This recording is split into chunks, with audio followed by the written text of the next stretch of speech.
Greetings, adventurers, and well met Master of Dungeons here on the Master of Dungeons Twitch channel, twitch.tv/themasterofdungeons. It is Sunday, Memorial Day weekend, Sunday of Memorial Day weekend. That means it's time for some live D&D play, Phandelver and Below, the Shattered Obelisk, episode 21. Hope everyone's having a great holiday weekend. For those of you that have had some time off, hope you've been having a good time spending it with family and friends, remembering all those that gave their lives in order for us to have this wonderful country that we live in and be able to play Dungeons and Dragons here online streaming for you tonight. So yes, we are in episode 21 of the Shattered Obelisk. And we'll go ahead and have the players introduce themselves and their characters again. Hello, Thundercat. Welcome in again. And a side note, I think for those watching, I might have my mini feed fixed in our OBS, but I did get some instructions from the company today. If they gave me a couple of things. If the first part doesn't work tonight, we'll try some more for a stream tomorrow. But yeah, go ahead. Let's go ahead and introduce our characters, cast the characters again. Hello, Fingers. Phelix, go ahead and remind everyone who you are playing. I am playing Phelix, the Order of the Scribes Wizard Lightfoot Halfling, with the urchin background. Grew up in the city of Neverwinter, and now we're in Phandelver with a bunch of his friends doing missions, and eventually, it seems like, based on stuff we've seen, facing off against mind flayers. Yay, mind flayers. Possibility. That is a possibility. Thank you very much, Phelix. And then we have Hannibal.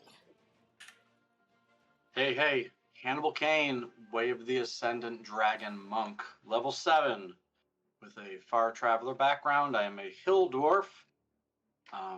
Very much like to punch things. I like to brush my majestic chest hair. And Hannibal spent all morning fighting with his equipment and feels like his microphone is ready to go. Nice. Thank you, Hannibal. And then, of course, we do have Ulmor. Yes, I'm playing Ulmor Wakefield, half-orc bard-barian, who has a temper and likes to fight when he's had a few drinks in him. But so far, so good. He's been amicable, traveling with his friends, adventuring around, and fortunately, he's been able to unleash his rage on all the bad guys. All right, thank you, Ulmor. And then, of course, they are traveling with their companion, Shae, who is a wood elf priestess. She is a Twilight Domain cleric. And she is a follower of Selune and Elustrae, the goddess of the moon for the drow, as well as Selune, the goddess in the normal Faerunian pantheon. And she does spend her time definitely keeping them all alive.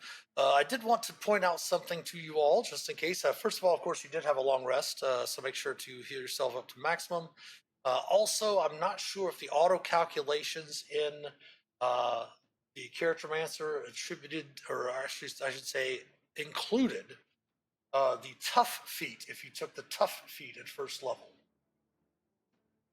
Did any of you take the tough feat at first level? I thought I did, actually. I'm looking for it. Because Yes, I was going through with Shae, and I noticed that Yeah. her extra 2 hit points per level were not included in her hit points. So let's go ahead and take a moment to do some quick calculations, just to ensure that everyone is at the proper hit point total. First of all, Ulmor, what is your Constitution modifier?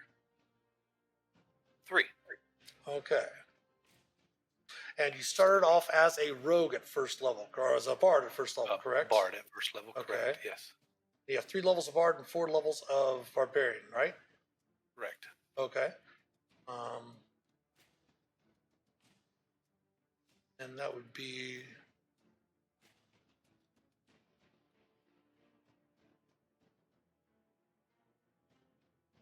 All right. Ulmor is good. Okay. And Hannibal, you look like you're good, actually. I have Dwarven Toughness, racial, which should be 1 per level, and and toughness 2 per level. It looks in Charactermancer like it was calculating it right. Perfectly. Okay, perfect. And Felix Fingers is crossed. good to go. Yes, okay. Because Sheldon was missing 7 hit points. Or I'm sorry, 14 hit points. All right. So we are good to go. The characters are in the town of Phandalin. Having returned to Phandalin, it did note that there was a number of instances happening in the town where in the aftermath of these psionic imbued goblins making their way through the different areas of town, trying to find these different pieces of this obelisk that they took from the town. And you went through last session and were able to go through and help remedy a lot of these situations. You had Daisy the cow that was infected. You had a couple of different things. In a mine, there was a shambling mound that you took care of. You found you saved Pip from some odd creatures, these gemules that you discussed, and you talked with Wynn or Song about a number of different places for you to investigate, namely being Tel Hundredth, the Crypt of Telhoon, and Gibbet's Crossing, of which she suggested starting at Tel Hundredth because that is what she knows the most about. And you do know a little bit about Tel Hundredth from speaking with Orsong. It was a subterranean temple to Dumathoin, the dwarven god of buried secrets. And she says the last she remembers that millennia ago, Tel Hundredth was a vibrant and populous temple visited by many worshippers of Dumathoin. And it was built above the sacred crypt of the Talhund, where the most ardent priests of Dumathoin were entombed.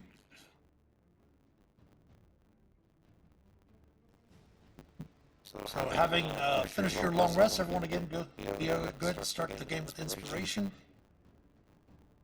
All right. And is there anything special we'd like to pick up at Barth's Provisions or the Lion Shield Coster before you head out? Refresh some arrows, pick up some more arrows or anything like that if you need to. Any extra healing kits. Keep in mind you also can purchase some potions that you should be able to find in your shared campaigns handout, top of your journal. That's what I was looking for. How many potions do I have? As there was a lot of money that you split up from your previous adventures last session. Keep in mind you can go to Lion Shield Coster and have those transferred over into platinum or anything like that if you need to reduce some of your weight.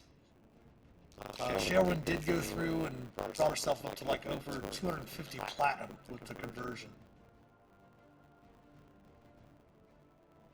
It is 10 for 10 for 10, keep in mind. So 10 copper equals silver, 10 silver equals gold, 10 gold equals platinum.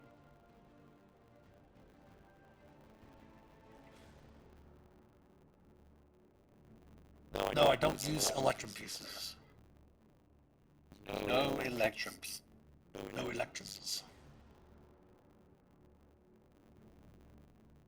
No, I think I'm good except for with everything else except for a potion. I would like to acquire a potion of greater healing and Okay. well, actually 2 potions of greater healing. I did note on Sheldon's sheet for you all because I was kind of screwing you guys out of something, man. My apologies. She has an Amulet of Devout, and that allows her 1 use of her channel divinity free per day. So she's been able a couple of times where I was like, she's out of uses. She could have used her Twilight Sanctuary again.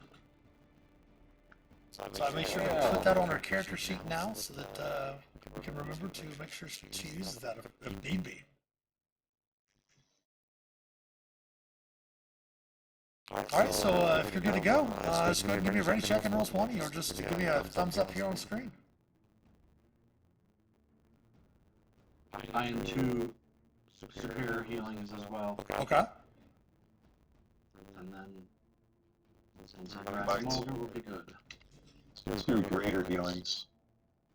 Yeah. I don't have as much gold as the others do. Okay. You need some gold? Wizard just spends a lot on, putting stuff into a spell. Well, you can't. Your companions. Crayons. Yeah, exactly. If you need to buy crayons or coloring books or anything like that to put them in your spell book, your party can totally help out with that. All right. 1,000 gold down. Let's go ahead and move you all over to the new map of Talhundereth. Here we go. For those of you watching, of course, you are seeing my view, my Roll20 screen.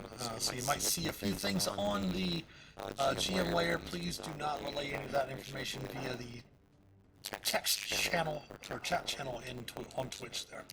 So you should find your tokens up here. I should have pinged properly. Maybe it did not. Looks like we got a little bit of lag again. I went through and archived a lot of stuff. So if you scroll all the way up to the top of the screen, you should see your selves in the middle of the map there. Got it. With the information that we were armed with from Gwen Orsong, the traveling scholar, recently came to Phandelver from this area. You do see the entrance to make your way. Let me see if I can go ahead and give you an idea on the Sword Coast map real quick of where you do have, of course, your goblin map that should be in your journals.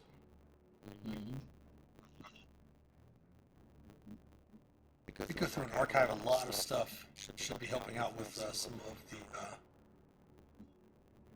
lag, but it doesn't seem to be doing much at the moment.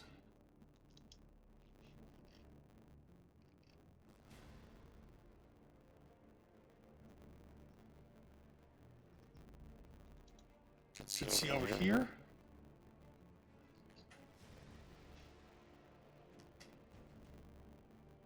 Maybe? Up, yep. Yes.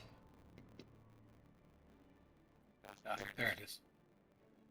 I said to scroll up.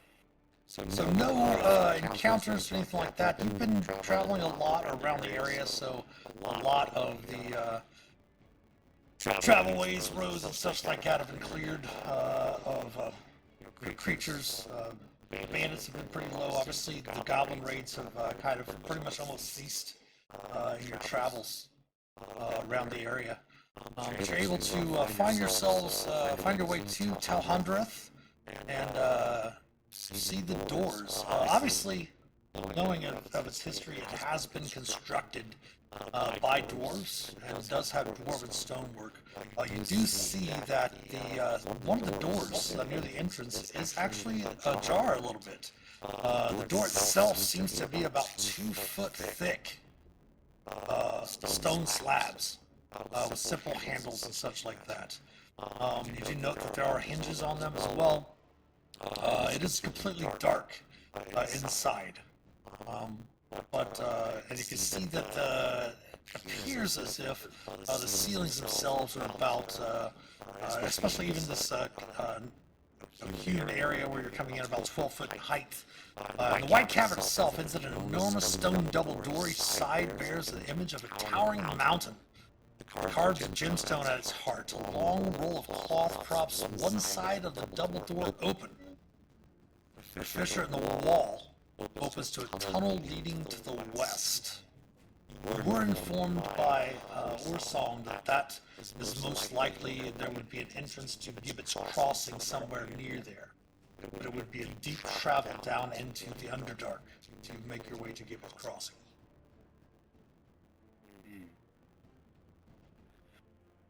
Okay, so we're thinking this may be the Gibbet's Crossing that we're talking about? Correct. Okay. And there's a cloth here, I see. Yes, it does appear to be some sort of long roll of cloth. It seems to be propping up one side of the door. They're open, one side of the door. Can I investigate a little more? Sure.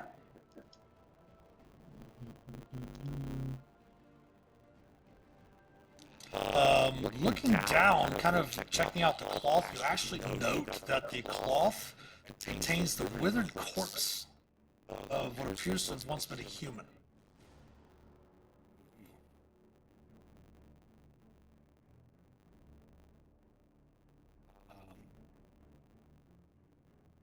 Ulmor also comes down that way and is looking for tracks. Okay, It's survival. sure. And he finds his own feet, that looks like. But looking around, with all the rock and dust and stuff, you would think that there might be some sort of notes of passage, but it doesn't seem anything recent, at least. Okay.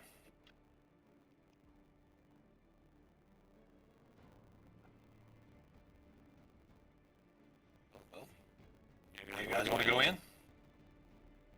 Might as well.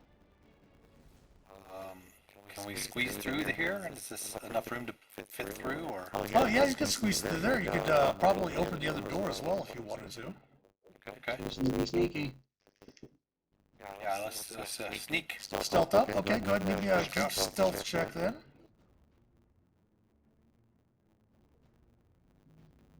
Sneaking. Okay.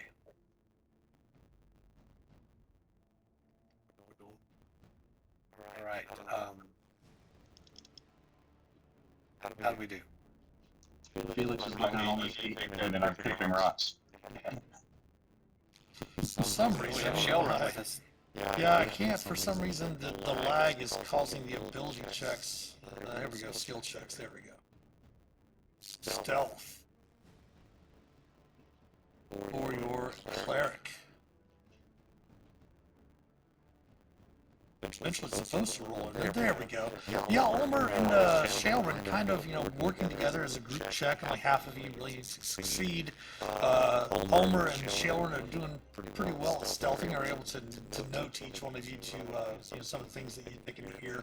And for a group stealth check, not too bad so far. Oh, sorry, Hannibal, I missed your 17, my apologies. I was staring at Felix's 7. There's a lot of natural ones in those first few rolls there that I had to make sure which was which. But yeah, you can start making your way in. You want to go in, Hannibal? Oh, come up behind you. Might as well.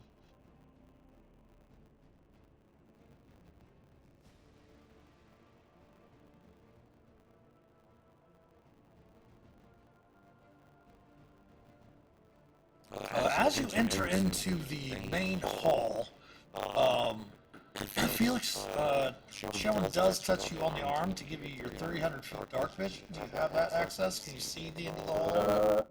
Oh yeah, I can. Okay. Looking down this elaborate hall, you see a number of stairs, sets of stairs leading down to the end. You see a couple of doorways in your line of sight as well. A couple just down at the landing below you. And another one farther down beyond some statues. It does definitely seem to be some sort of deepening hall. You see elaborate carvings of mountain landscapes and treasure piles line the walls of this broad staircase as it descends deeper underground. Several landings on the staircase hold statues and some bare doorways. The stairs end abruptly in a wall of tumbled boulders from some long ago collapse far to the south.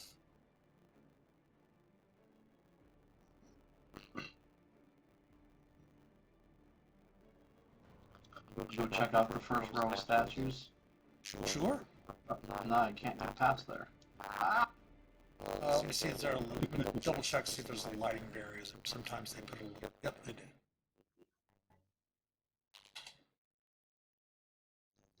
Go ahead and remove those right quick. There we go. Now we can move.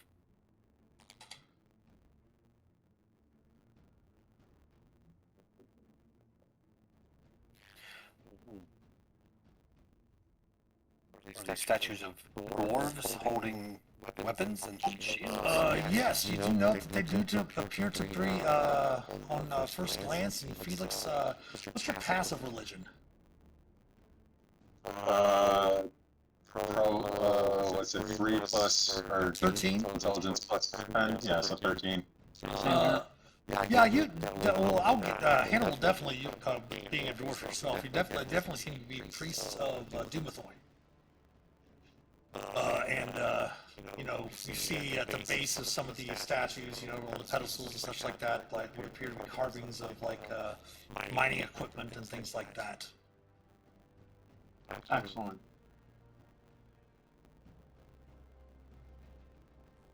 Coming down to that first landing, you know that there are two doors, one to the east and west. You note that there's another landing down the stairs in front of you to the south. There appears to be another door to the southeast there as well.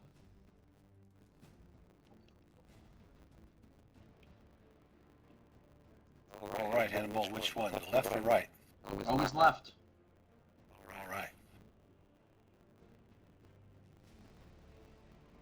Let's listen at the door. All right, go ahead and give me perception checks. Oh, nice, Hannibal. Oops.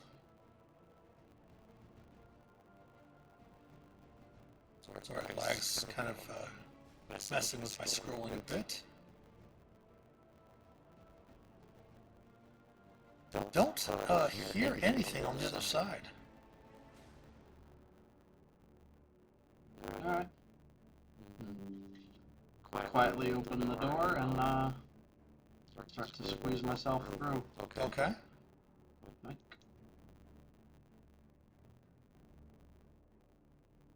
ooh, somebody had an accident. You do note that there are a number of doors to the north. You should be able to see one on the far west wall as well.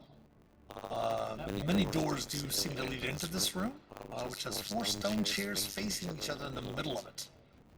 And indeed, it does appear that something has happened with one of them, as the chair that you note there does seem to be covered with fresh blood. I'll point that out to Ulmor as he wanders in. All right. Ulmor starts creeping forward a little bit with his staff at the ready. Sure. Looking behind to make sure that Felix and Sheldon are coming at least to the doorway. Oh, yeah. Cheryl walks in with you with her shield up and her Lightbringer mace drawn. I think roll 20 throws on me. I got the red bar for a minute and went away. So it might just not be me. It might just be a holiday weekend thing where everyone's playing D&D.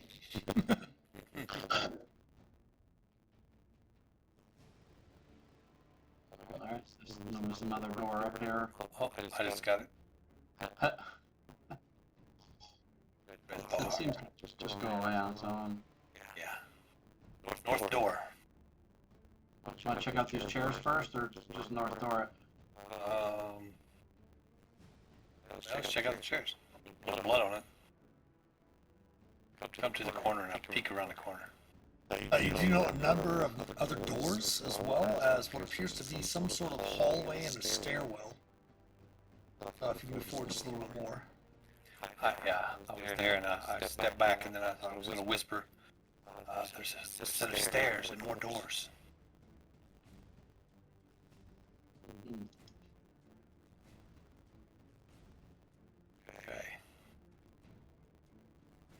Investigating the chairs there, you do note that there are several bones scattered around the bloody chair, Hannibal. Point those out to Ulmor. I pick one up and I kind of look at it and sniff it. Okay. If I can tell what the blood is. Yeah, as you're looking at, do you happen to have animal handling or survival? Feel free to roll either one of those. Survival. Okay. Appear to be the bones of a goat. You can also a goat, not a sheep. You can also note that the blood probably is from that creature as well. Yep. Looking at that. Yep. There's a goat. Body. Got hungry. Wanted a goat here. Strange place to slaughter a goat. Well, yeah, as you mentioned that, Ulmor, Hannibal and Phelix, you can easily surmise with your passive religion that something must have sacrificed it for some reason. Doesn't seem to be any ritual accoutrements around or anything like that. So, what the purpose of the sacrifice is, you're not really sure, or who did it. Hmm.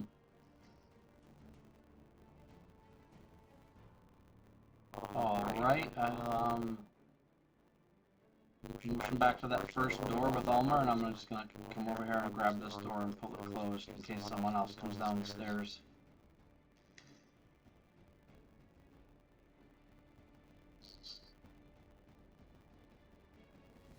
Okay.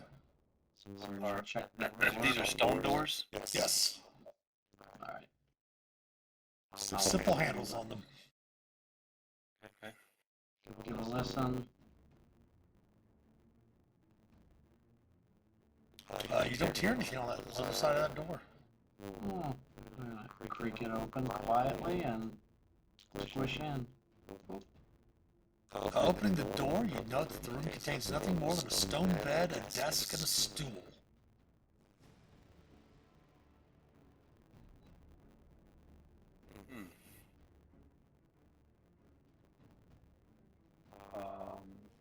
We'll go and kind of look around, look at the desk, kind of look at the bed a little bit.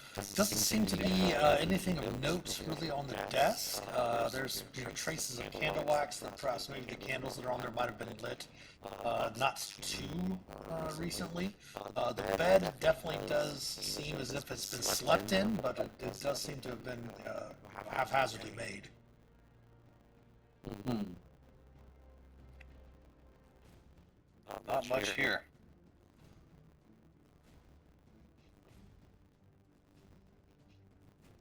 Looks like a bedroom.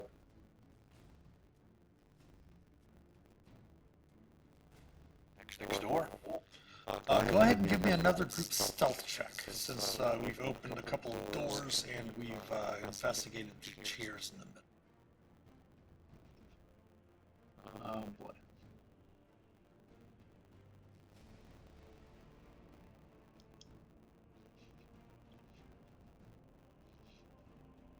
Creeping and sneaking. Trying to. So far, not too horrible.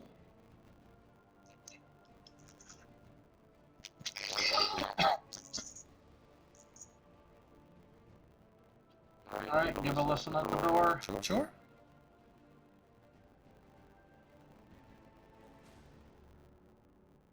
Coast is clear. It definitely seems to be. Alright, sneak in and sniff around. Very similar furnishings to the previous room. Again, some dried wax on the desk, but again, another stone bed, desk, and stool in the room. That up. Check through the desk. Overlaps. No drawers or anything like that you can see. It is made of stone as well. Solid construction. That it does indeed seem to be dwarven crafted, yes. I'm 2 for 2 on doors. I'll let Ulmor open the next one. I'll give a He opens listen. this door. I'll give a listen, or He opens the door. Oh, wait a second. Okay, as you open that door, again, very similar to the other desk, a stone bed, and a stool, but you do see a robed figure, I should say, at a desk. Nearby, a familiar-looking pyramid-shaped nugget bounces idly on spindly legs. As you open the door, the figure at the desk kind of looks up. Ooh. You come to hear the truth of the far realm? No. Hannibal, there's this guy wanting to tell us the story here, and he's got one of those squishy pyramids in here too. Look, I don't like the looks of this guy. Hey, how you doing? You telling stories? I do not tell stories. I am here to hear the stone that speaks the truth of the far realm. The disgorges is young to feed, and it kind of looks over at the pyramid-like creature that you recognize as a Encephalon Genual, and says, disgorges is young to feed. Perhaps you might have one among you to make sacrifice, to feed the smallest among you to my creature here. Well, sure. We've got a goat over here at this chair. I'll get right back with you, and I'll reach over and I shut the door. As you do, he becomes infuriated and does start some initiative. Okay. Says there's a goat over there. Sorry, Felix. He wasn't calling you the goat.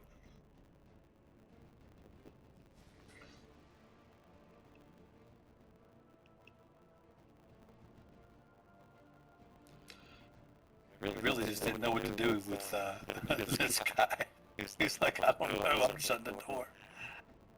Oh, great initiative, sorry. Oh, great. Oh, great. Great initiative, too. So for currently the door's open, so if you would go ahead and open that door for me. Okay, sorry, yes. On your turn you can use the free action to shut it if it comes around to you. Okay, no worries, yeah. But first to I'm act, reaching for the door. as you reach for the door, that creature that you are familiar with jumps towards you. Great. It does attempt as its bonus action to leech onto you. So give me a DC 14 Dexterity saving throw. Okay. Dexterity saving throw. Oh, great. So it is indeed attached to you. So I'm going to move on to you for now. We'll move it aside later. And then it is going to use its Psychic Slam against you. AC of 13 will miss. Alright. Next up is Shaelrin. I'm not sure if she has the vision. Yes, she does have the vision to see the Genual on you. She is going to cast a Guiding Bolt at the creature. It has an AC, I believe. You all remember it as being a 14.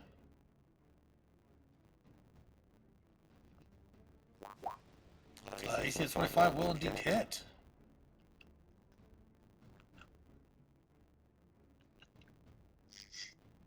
For 16 radiant. Ooh, wow.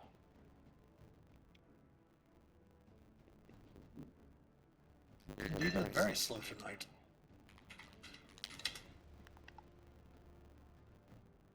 She is then going to move kind of in between the chairs with her mace and her shield drawn. Felix, you are up. Alright, I am going to, I'm going to use a chromatic orb Okay. on the creature. Alright. And, because she has the guiding bolt, I have advantage, correct? Correct. Alright, let's see. There we go. 20 to hit. 20 will hit. Shoot, I don't remember which one I'm going to use. Assassin, Cold Fire. What are my options? I'm on the wrong page for this.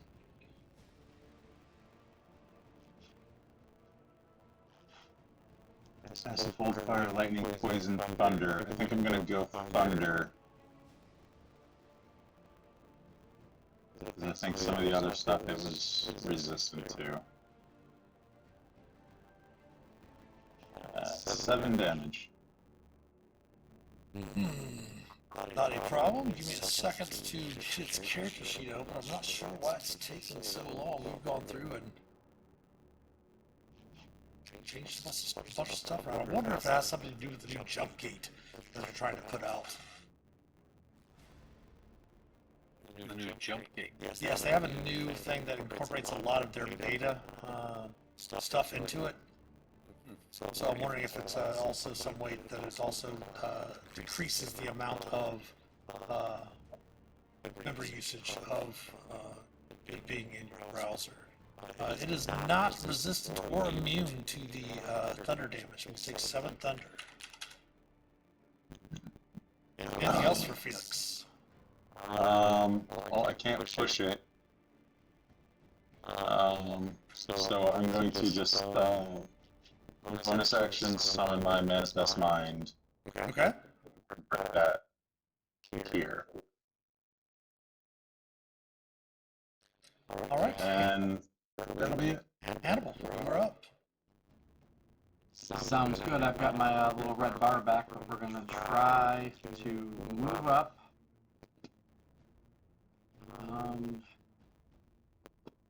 Hold still, Ulmor. I'm gonna swing Q at the thing attached to him. Okay.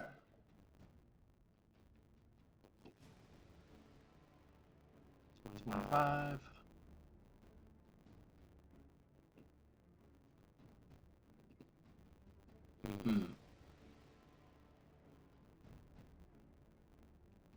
Let's see what happens here. Still hasn't shown that you've made your attack. Yeah. Yeah, I don't know. There we go. There we go. There we go. 14 slashing. Right. Look Ulmor in the eye and tell him stop wiggling. I'm gonna swing again with you. Aww. 12, unfortunately, will miss. That'll make me sad, and I will burn a key point, drop a flurry of blows, and punch this thing. Okay. That will hit. Aw.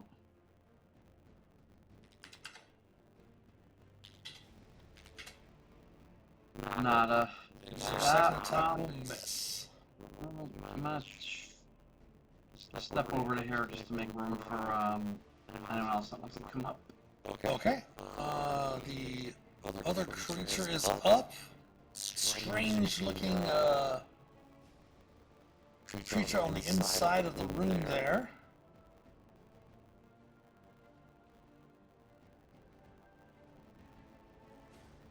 You'll see that handout. Yeah. Jesus. Yeah. Now you know why I shut the door.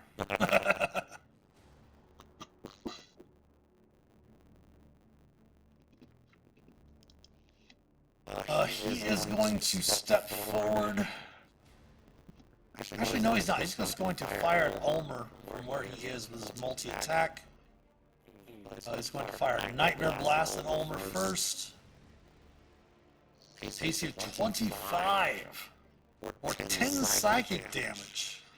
And then do me a favor, Ulmor, and give me a DC 12 Wisdom saving throw.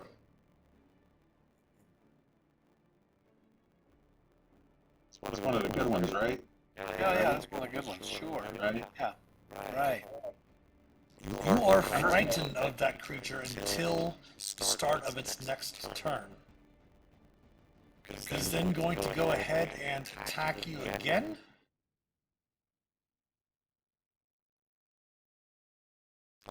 Missing. The 15. Ulmor, you are up at the start of your turn. Since the creature is leeching off of you, you're going to take a little bit of piercing damage. Okay. It's a total of 7 piercing.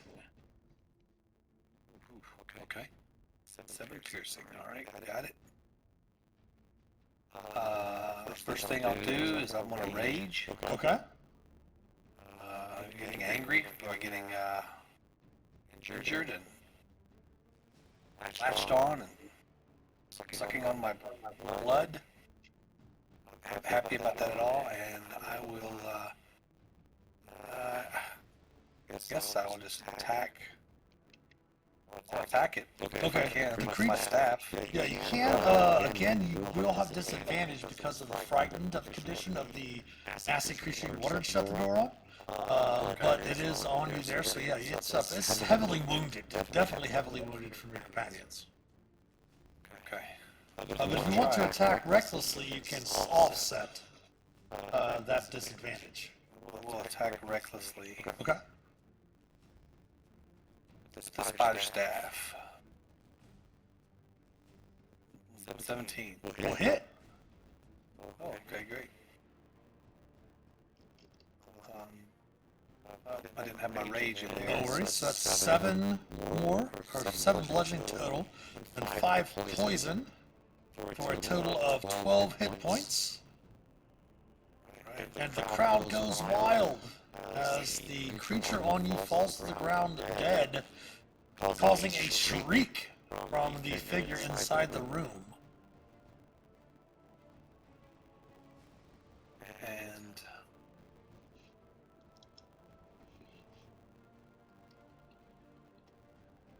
I will move forward, charging at the creature, Okay.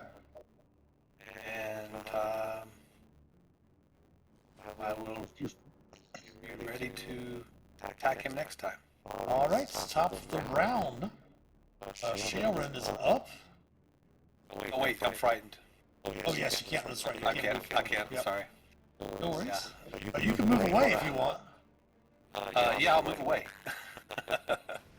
That's what he would do. Ah! What happened? You kill him? I killed the glob, but ugly guy. No, he's still in there. I'm not going in there. Sharon's going to step over here for 20 feet of movement. She does have 35, as she is a wood elf. Seeing the foul creature, she is going to go ahead and attempt to cast a second level spell.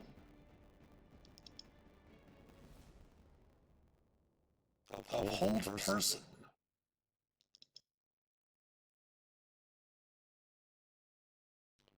Her spell save DC is a 15, so it's going to attempt its wisdom saving throw of a 15.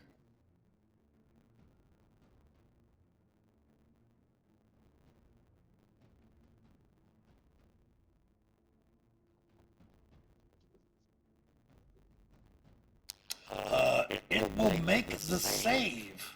As she shouts out, I'm sure the magic should have pierced it, but the creature must have resistance to magic. Then she will spend her last 15 feet of movement moving back over to here, bringing up Phelix. Alright. I'm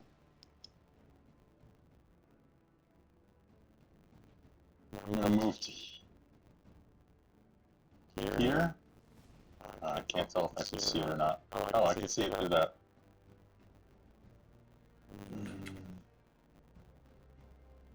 That off here for a sec. No, I can't see him from here. Well, I can share space, so. Anyway, I'm gonna do another chromatic orb. I'm gonna upcast it to second level. Okay.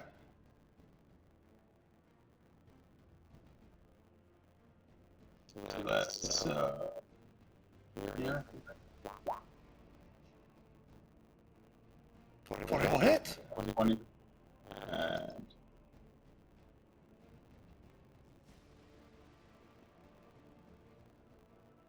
that looks like 14. We're gonna go with thunder again. All right. He seems to take the damage fully.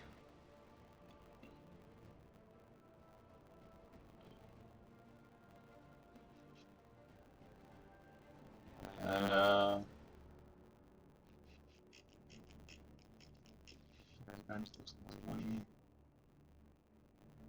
I'll take a step back to here. All right, that brings us around to Hannibal. Alright, I look over at Ulmor, give him a little tap on the cheek and tell him to snap out of it. 10, 15, whoa. Let's close the door. Nice. Don't close the door. Nice to meet you. I'm Hannibal. You. Ah. So he shouts, I am Falfark. Falfark. We shall feed you to the stone that speaks. A 14 will hit. A 14 will hit. Alrighty. You wouldn't happen to be a tree, would you? It does not.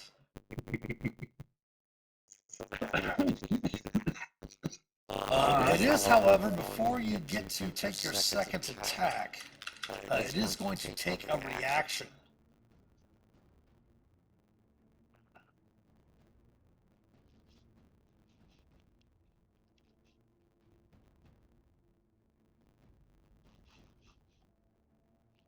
Doesn't the monk have something to stop that?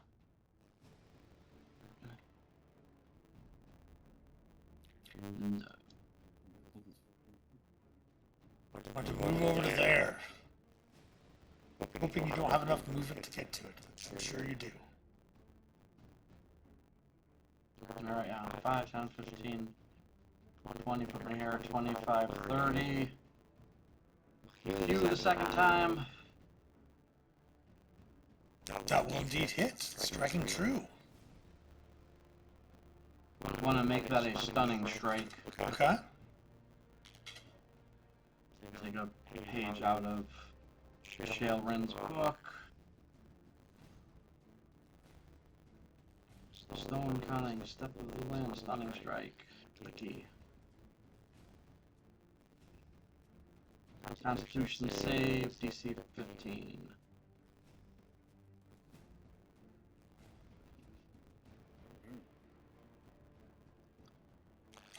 As key is a form of magic with magic resistance, it will make it save.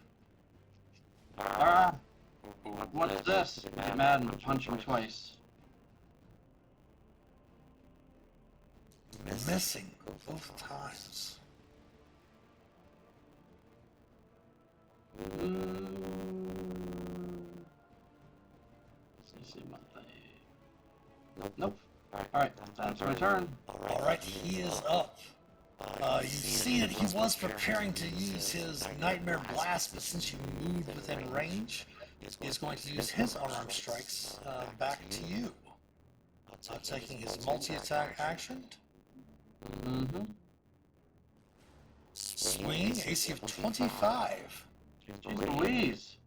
For 10 bludgeoning and 14 psychic damage. Okay, so we're doing this. He says, Alright. and then misses with a 13. Ulmor, you are up. You still have the fright. You no longer have a frightened condition because it was only to the start of his next turn. Oh, okay, great. All right then. Plus, he's not in your line of sight, so you wouldn't have disadvantage. But you were no longer frightened. Okay, still raging. I'm gonna run in there and try to see where he is. And of course, run over and jump at him, swinging my staff at the same time. Nice. Says, all right, foul fart, take that. He says, "Foul fart!" And he gets hit by your staff.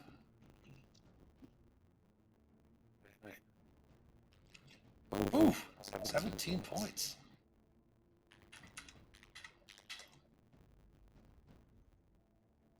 Barely standing.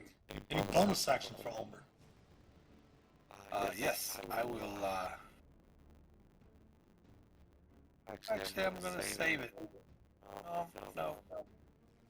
Save it. Okay. Top of the round. Shae is up.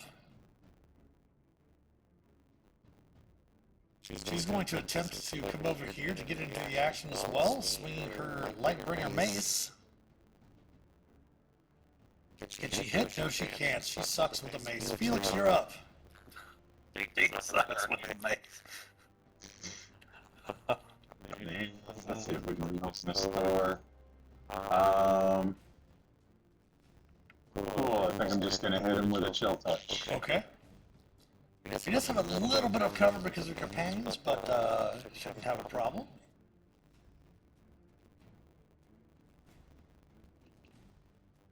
$23. That will hit with ease. That is 8 necrotic damage. Nice.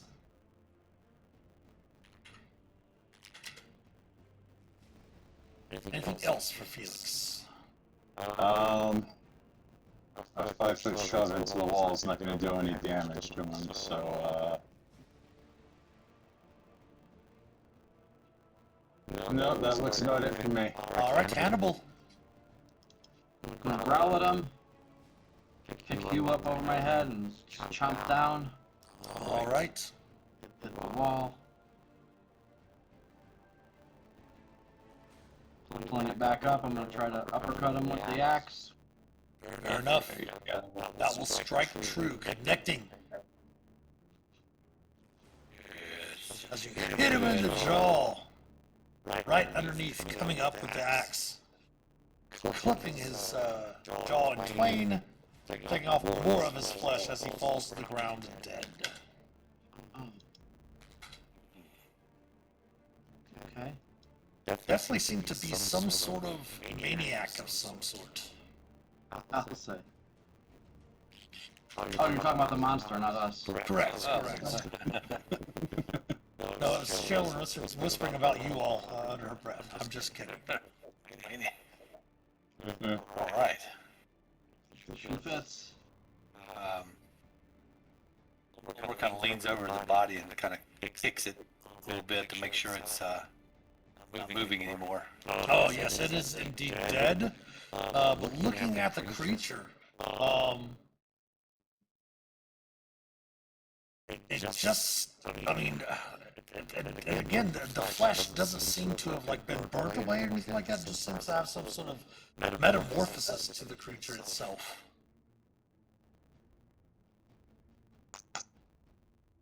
All right. Of course, you could easily examine him if you wish, now that he's dead. Yeah, Ulmor will examine him, but he's not. He doesn't want to touch him. Uh-huh. He thinks he might catch it. So he kind of leans over and just sort of looks at it and kind of looks at his clothes and kind of looks around with the end of his staff, see if he has anything on his purse. Not that you can see, but you are a bard, so a jack of all trades. You are, you know,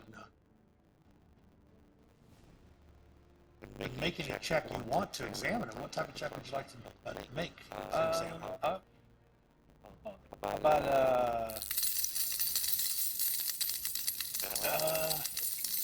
All right, thank you, Design Lizard, for the sub to Thundercat. Congratulations, Thundercat. All right, Thundercat's got a sub. And our mini feed is working, yay! Nice. Oh, nice, Ulmor. It definitely doesn't seem to be a disease, first of all. No. But since you are Jack of all trades, I'm going to go ahead and I'll give you a little bit of extra information, you know, kind of examining, looking at the creature. What knowledge you do have of magic, being that you're also a bard as well, it does seem to have been exposed to some sort of strange energy to cause this, like, half metamorphosis of its body of some sort. Perhaps, from your investigations earlier on, it might be some sort of far realm influence. No. I'll explain what I've discovered to the others, that I don't think it's from this realm. This sort of strange change about him is not a disease. It's something from another place, magic from another place, maybe changing him. And I mentioned that we've heard some things about magic from other places and other realms. I've heard some of that from the odd head-shaped goblin, talking about things such of this nature. Yes, that is true. Shaelin does mention, well, we did hear from what Gwendolyn had said. I hope that is her name. I know she was quick-witted, but If the Mind Flayer Empire of old was indeed here, perhaps maybe some of their experimentations might have leaked over to the far realm. We should be cautious with things that we interact with here, it says.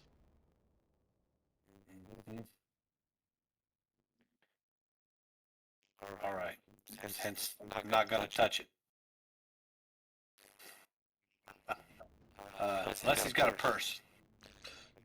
Let's see if he's got any money on him. Does anyone carry a drift globe with them?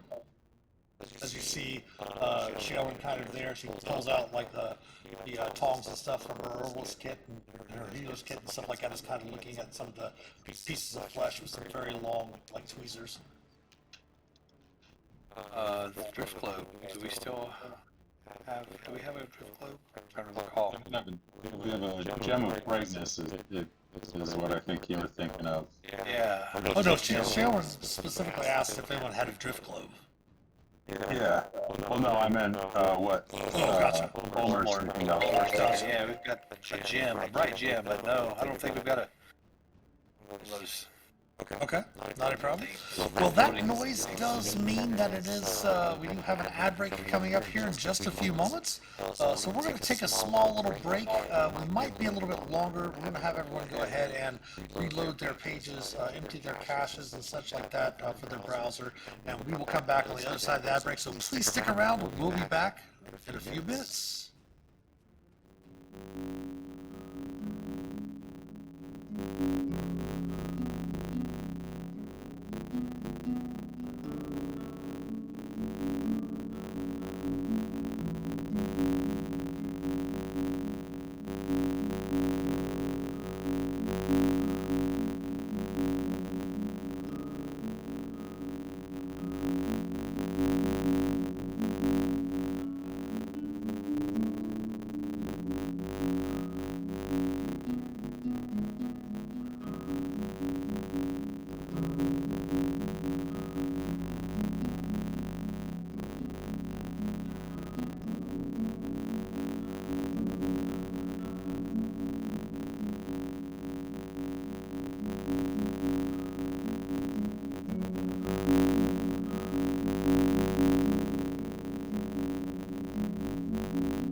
All right, welcome back. On this side of the ad break, we can go through and clear some caches, images, things like that out of our browsers. Hopefully things will be working a little bit faster.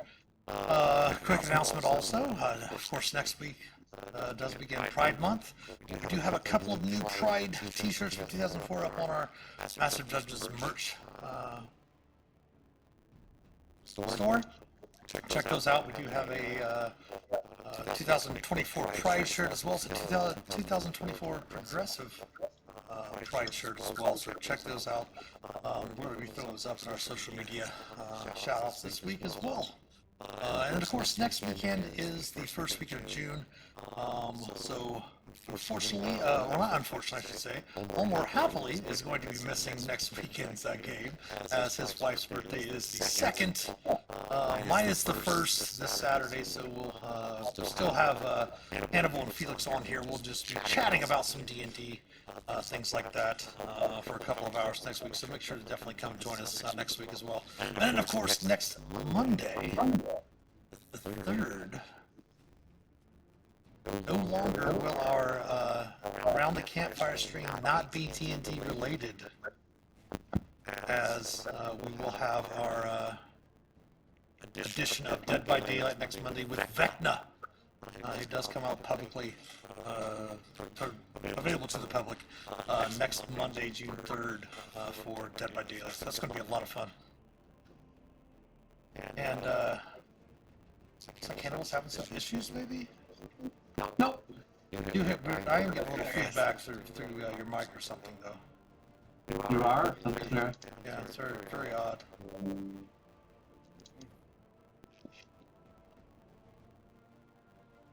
Allergies are kicking my butt. I just need to sneeze off camera. Gotcha. No worries. Alright, so having defeated that creature, you do get that information. Of course, Shae is kind of looking with a little bit of pride at Ulmor for his insightfulness every once in a while, from being a jack of all trades as well. Where would you like to head next? Again, as I noted, there were a number of doors off of this main chamber out here that did seem to be some sort of gathering room, like perhaps maybe a common room of some sort outside there. There was a long stairwell heading to the south, and then of course there were the doors on the main hall outside as well. Before we leave the room, did he have any papers or anything on his desk? He did not. Okay. It literally seemed like nothing more than just something crazy. However, he did note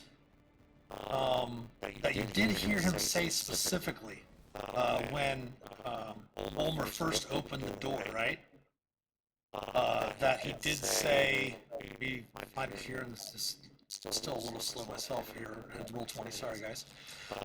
He did mention that the stone that speaks the truth of the far realm and disgorges its young to feed, and he did motion to the Gemule.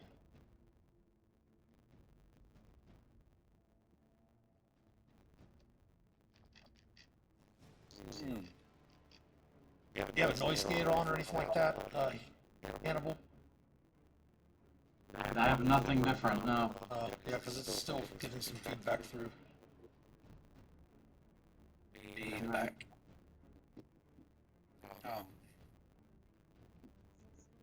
Feed. Stone. Uh-oh. Okay.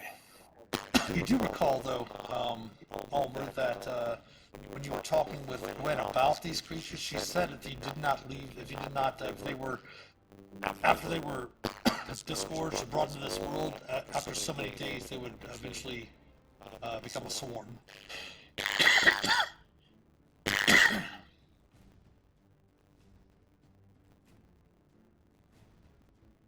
Right, so do you want to continue checking the doors in this room, or do you want to head back out into the main hall? Pardon me. Want to head down that corridor with the long stairwell to the south? Yeah, let's head back out to that main room. Okay. Yeah. I guess keep checking the doors in this room.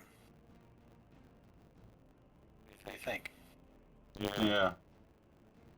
Might as well finish off in here Okay. before moving on somewhere else. Look at you guys becoming experienced adventurers.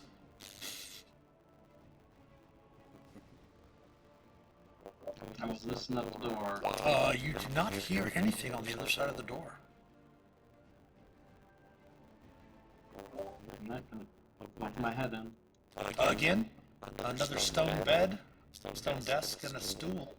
There's nothing else of value.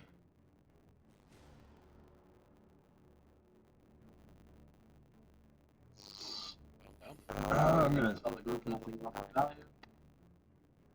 Nothing there. What's in this Come room? check this one. Go ahead, Felix, yeah. You I hear don't hear nothing? anything. Yeah? Oh, okay.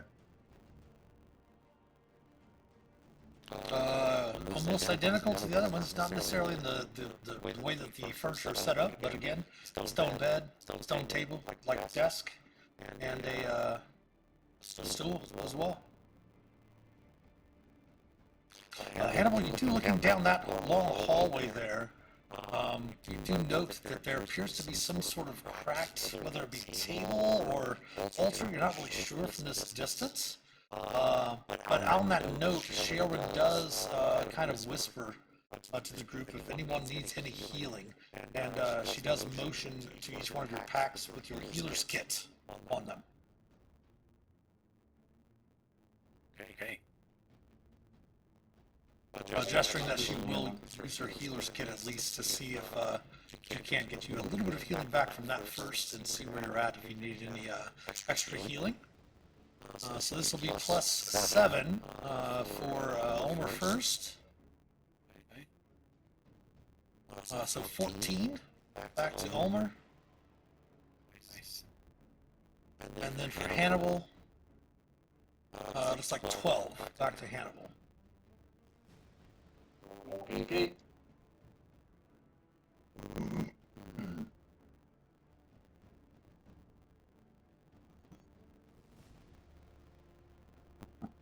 And do you need any more healing at the moment, she asks. He's going to I'll leave it up. take another hit or drink. Pardon? Drink one of my low level potions. If she has spells remaining, she always asks you to keep your potions. Save the potions and put until she is her divine magic has been expended for the day. Still down 12, so. Okay, she will go ahead and cast a spell then. Let's see what she wants to cast. She might cast a mass healing word, but Phelix, you haven't taken any damage either, have you? Nope. Okay, so how far down are you, Ulmor? Just 3? Yes, there's 3 right now. Okay, and you're down 12, Hannibal, so she'll go ahead and cast a Cure Wounds level 1 on Hannibal. Okay. For 11. So Hannibal's only down 1 as well. All right.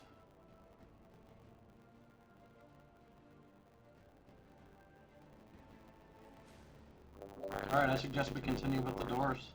Okay. That's good. So I'll take this one to my Okay. whatever side this is, and Hannibal, you want to take that other one? Should we each get on a door and open them all at the same time? Yeah, why not? I do recall you doing that in another campaign. Ulmor says no. Hannibal. I believe it was the Strixhaven campaign, Hannibal. Yeah, that UBS was not mine. I'm not sure. I'm not sure that worked out very well. Ulmor says no. Wrongly against everyone opening the same door in the hallway at the same time. But you're not in the Haunted Mansion this time, so go ahead. True. Alright, I listened at my door. Yeah, neither of you hear anything on the other side of the doors. Go ahead, Phelix. Alright. Again. Looks like the same. Yep. Definitely seems to be some sort of common area where Shae is, where you're all standing right now, and these small rooms seem to be perhaps maybe for, at one time, perhaps maybe priests or miners from the area. College dorms. Perhaps you don't see any desks underneath the loft build-up. What are they called? What are they called back then? Little wooden lofts where you put your bed on and you have your desk underneath it. Oh yeah. Loft beds. Loft bed with desks. I can't remember the name. I graduated from college almost a quarter of a century ago, so I don't know what they're called. Yeah. Yeah, even the one to the same to the south, Hannibal. If you open that door, same situation. Definitely some sort of personal rooms of some sort, private rooms.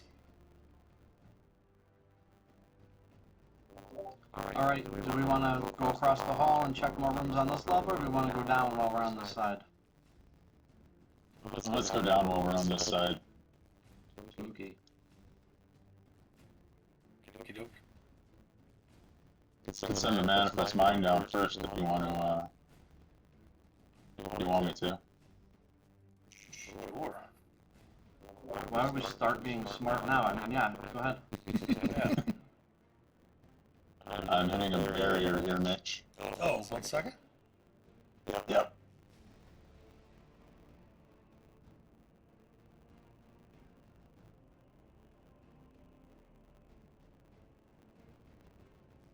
There we go.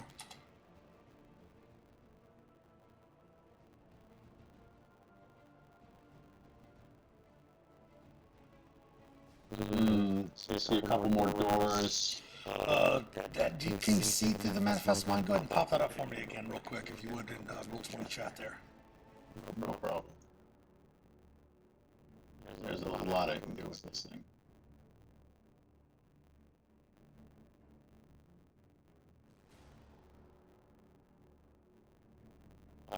Mine to telepathically share with you what it sees and hears, no action required. Excellent. It has dark vision within range of 60 feet. Okay. So you do have to be within 30 feet of it, so go ahead and move yourself up. No, I think I can be within 300.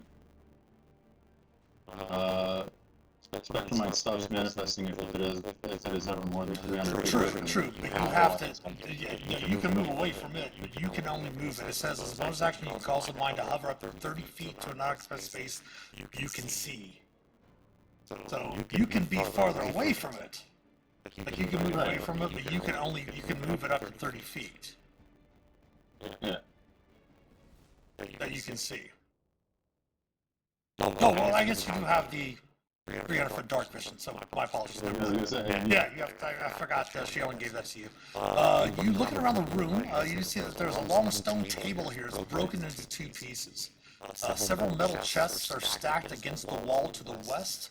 The largest opening leading from this room is choked with rubble, skeletal remains of dwarves and mind flayers to the east.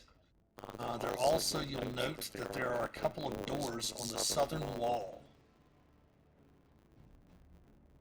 Alright, I'll relay that. There's nothing here living that I can see. So Correct. Nothing if we want there to, living. yeah. Should we check it out? Take a walk down? Yeah, let's take a walk. Walk with the dead. Ah! More doors. Right? Some dead dwarves. They're over. The dwarves and the lithids are this way, right? Yes, they're on the east wall. The skeletal remains of them. And what happened with the table here? It's cracked in 2. Cleft in twain. Can I make any kind of check to see if I can figure out what happened to the table? If you want to investigate it, you sure can. Sorry, I'm just getting a little bit of, I'm still getting some lag myself. Things a little better for you all? Yeah, mine's good now. Mine's been better, yeah.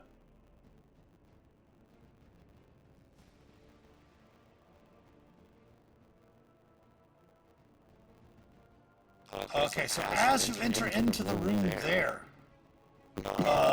to start investigating, Hannibal, you head to the table. Phelix, you step in there. Ulmor looking over towards the rubble on the eastern wall here. 5, 10, 15, 25. Okay, Phelix. I need for you to give me a DC 17 Wisdom saving throw. I'm gonna use my DM inspiration to get advantage on that. Okay. And neither of them worked. Oof, you are incapacitated.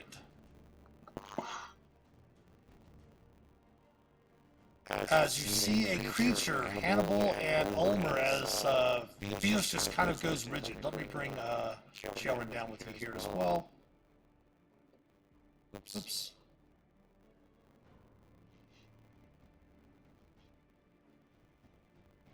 And you do see a creature kind of slither out from behind the metal chests to the west.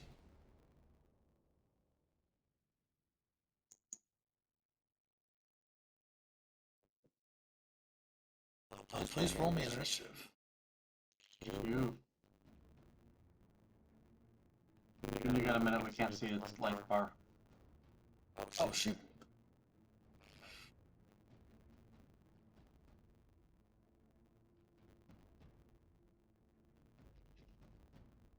There it is.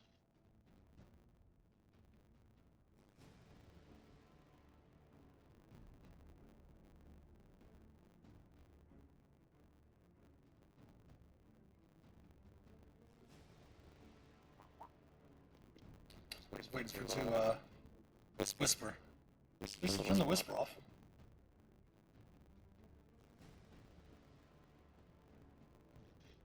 Ulmor, you see Phelix kind of go, like, look like he's stunned for a bit, and then becomes incapacitated. Okay. Well, I will walk up and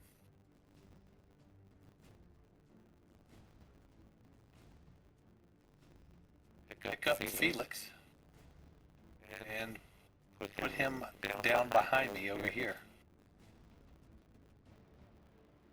Right here. He's still standing there. He just cannot, I'll go ahead and post this in chat for you. Incapacitated creature cannot take any actions, bonus actions, or reactions, and his concentration is broken. Okay. Yeah, well, I'll just go ahead. Yeah, you can I'll totally ask still him. move him. Yeah, I'll ask him. I'll say, Felix. I'll talk to him. Say, Felix, you okay? Are you okay, little buddy? And if he doesn't answer me, I just grab him and I pick him up and I put him back over here. Here's what the creature looks like to you, by the way.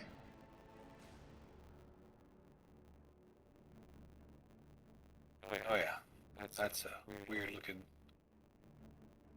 tiny silvery thing there. All the ribbons. Sparkly ribbons. Oh yeah. It's so pretty. So yeah, you can use your action to basically kind of move Felix back if you want. Okay. Yeah, I'll go ahead and do that. Yeah, I just want to get him away from that thing. As the creature emerges, Ulmor, yeah, you can go ahead, Felix, you want to move your, what do you want to move him, Ulmor? All right. Moving right there. Back here? Yeah. Okay. As you do, Ulmor, you do that first reaction, you see this creature as it emerges, you start to see shadowy scenes kind of play out amongst the room, around the room in the area here. You see a scene of a wailing mind flayer atop the table that becomes struck so hard by an armored dwarf's hammer that the stone table cracks in half. The image of the dwarf retreats towards the stacked chests with a triumphant cry beckoning you to follow it. And emerging from it is where the intellectual creature, the remains of the memories of this creature are there. Any bonus actions for Ulmor or any other movement? Yeah, I'll go ahead and step back forward just a little bit, but I'll go ahead and on my way, I'll kind of just tap my drum, my little hand drum on my belt real quick, and I say, all right, Felix, Felix is down for a moment. I don't know what's wrong with him. Hannibal, let's do this. I'll give inspiration to Hannibal. Okay. Excellent. Shae is up. She's going to step into the room. Again, not knowing what this creature is, the first time you've encountered something like this, whether it's a elemental or an aberration or anything like that, you're not really sure. But to be on the side of caution, Shae is going to use one of her free channel divinity from her Amulet of the Devout and go ahead and bring up her Twilight Sanctuary.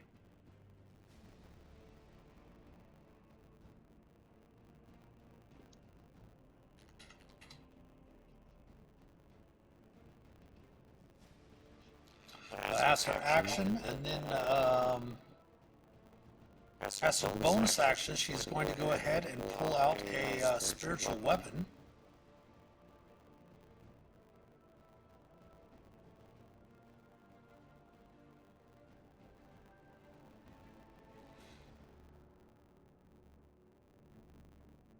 Right over there. And she will cast spiritual weapon.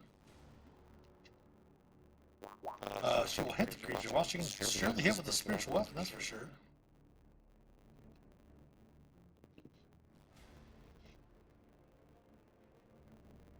Dealing 4 force damage.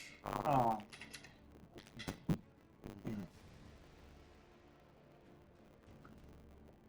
And return goes to the creature.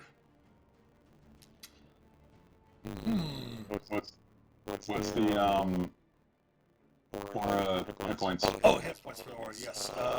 Those are...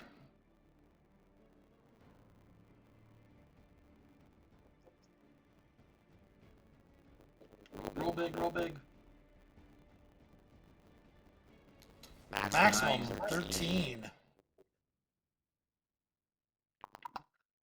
So again, like I said, in your red bar, go ahead and put 13 in both squares.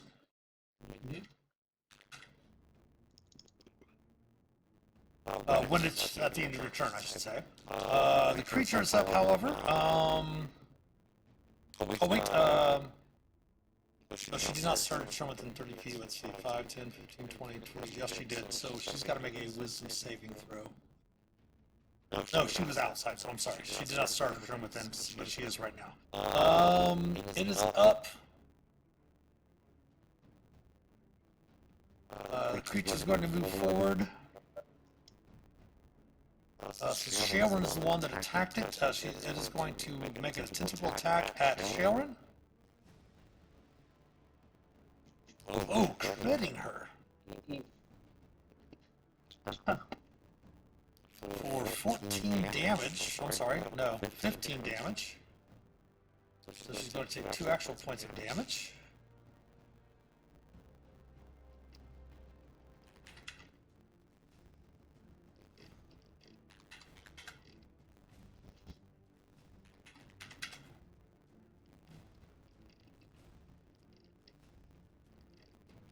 I'm not sure what's going on here. There we go. And then it is going to use a bonus action. Actually, no, it's going to first make its other tentacle attack at Hannibal. Missing Hannibal. But Shaelrin is grappled. I'm going to go ahead and just put a, since I'm having such a slow time with roll 20 tonight. I might have to recreate our room. It might be a room issue. And then it's going to use its bonus action on Shaelrin.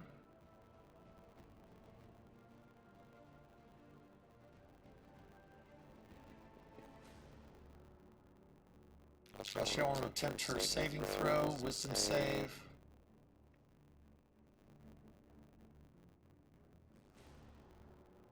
$17. We'll make the save so you only take half the damage.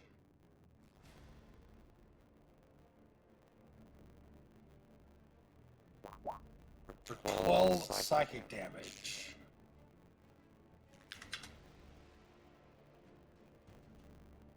And Phelix, you are still incapacitated. Mm-hmm. Hannibal, you are up. Alright. Look over at it. My first go. I'm gonna drop some Breath of the Dragon on it. Oh, I get to make a save for that, right? At the end of your turn, I believe, right? Let me double check it. It's the start of each turn. Yeah, start of your turn.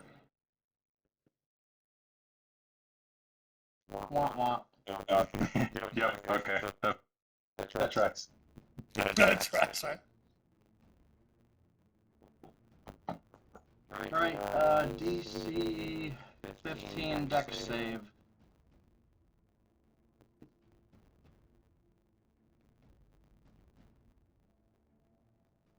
For the breath of the dragon, I'm gonna do cold damage. It will fail. Alright, 2 rolls of my martial arts die. We figured out last time that that was D6 at least for now. Dice, D6. I'm assuming you're doing a line, right? Yeah. Yeah. So 7 cold. 7 cold. 11. Oh shoot, I forgot.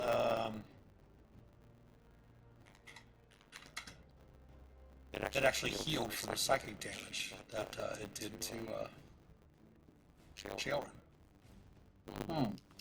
That was one of your attack actions, so you can still use your. Maybe the cold would do something good. I'm gonna heal. 21. 21 will hit. Weak damage. I might as well punch this thing twice. How much was? Okay, 9.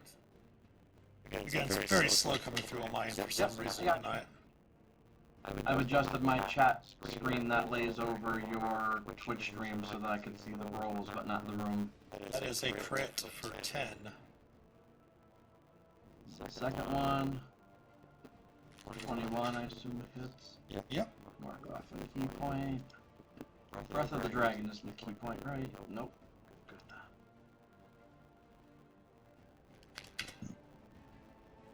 Right. 13 from Shae. Now that's my turn. Alright, Ulmor.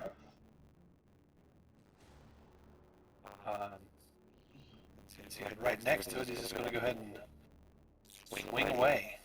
Spider staff.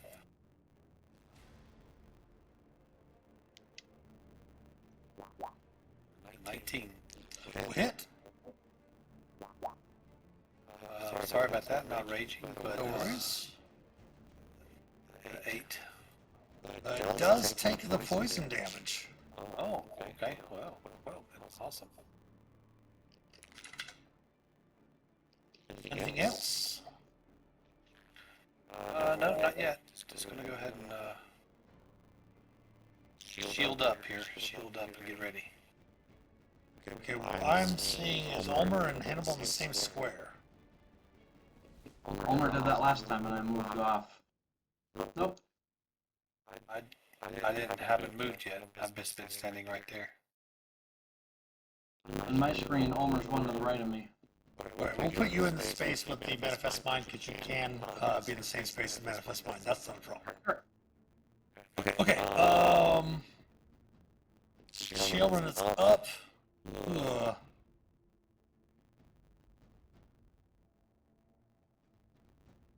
She's going to bonus action move her spiritual weapon over here, attack with the spiritual weapon.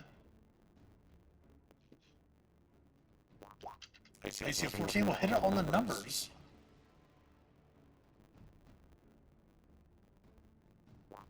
Four force.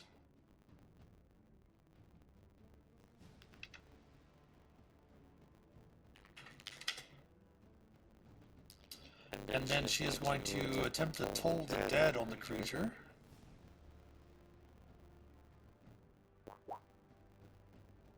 He's going to attempt his wisdom saving throw.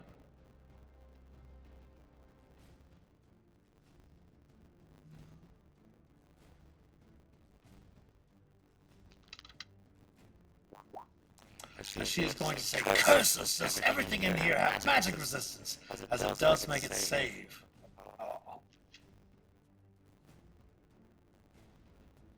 The creature is up. It is going to attempt to lash out at Ulmor this time with its tentacle.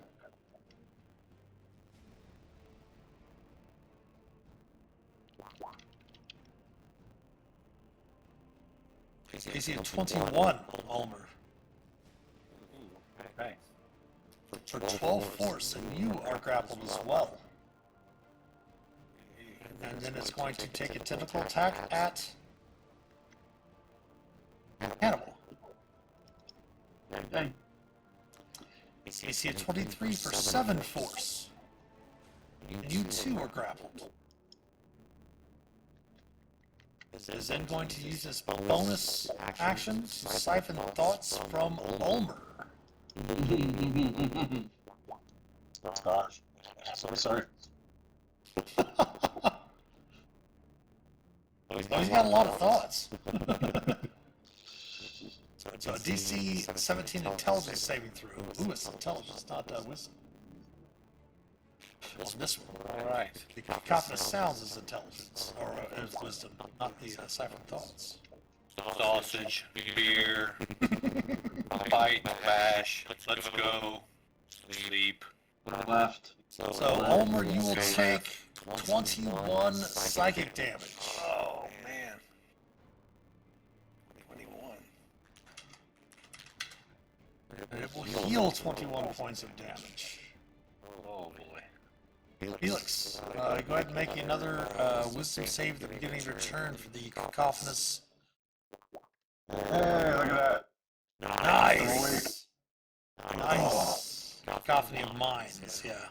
So you are no longer incapacitated. That was the start of your turn as well, Felix. So you can act on Yep. this turn.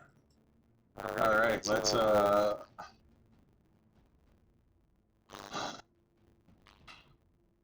start off with a telekinetic shove. Okay. So DC 14 strength check on the creature. All right. I want to push it back into this space here. Okay. Strength saving throw. Yep.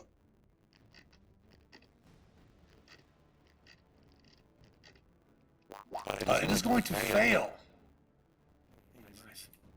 However, it has a reach of 15, and your companions are still grappled. Oh yeah, my fault. Give me 1 second. Definitely a little intense there. I forgot to roll the temporary hit points for the sanctuary at the end of Sheldon's turn. Oh, which was 12. Okay.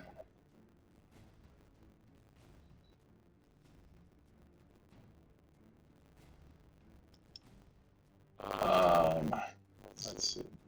Where is it?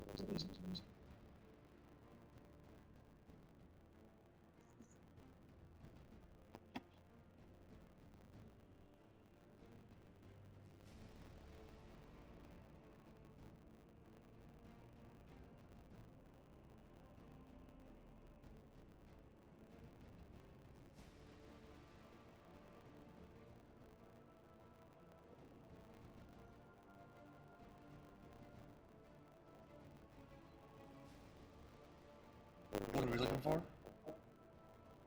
I was looking for the wand of magic missiles. So I can see what I'm doing. So I'm gonna use the wand. I think I'm gonna use 2 charges on it, which increases the spell slot level by 1. So 4d4 plus 4. You can roll once, or you can roll all 4 of them separately. Up to you. Do it once. And that'll give me 4 times 4 is 14. No, 12. 16? 16. Yep. Pass. I'm usually better at math than this. Yep. So 16 force damage. It is definitely a very, very harrowing experience for Felix. Just becoming out from being incapacitated, and seeing all 3 of your companions being grappled by this creature's tentacles. Anything else for Felix? Yeah, I think I'm gonna move into the corner. Okay. Hannibal, you're up.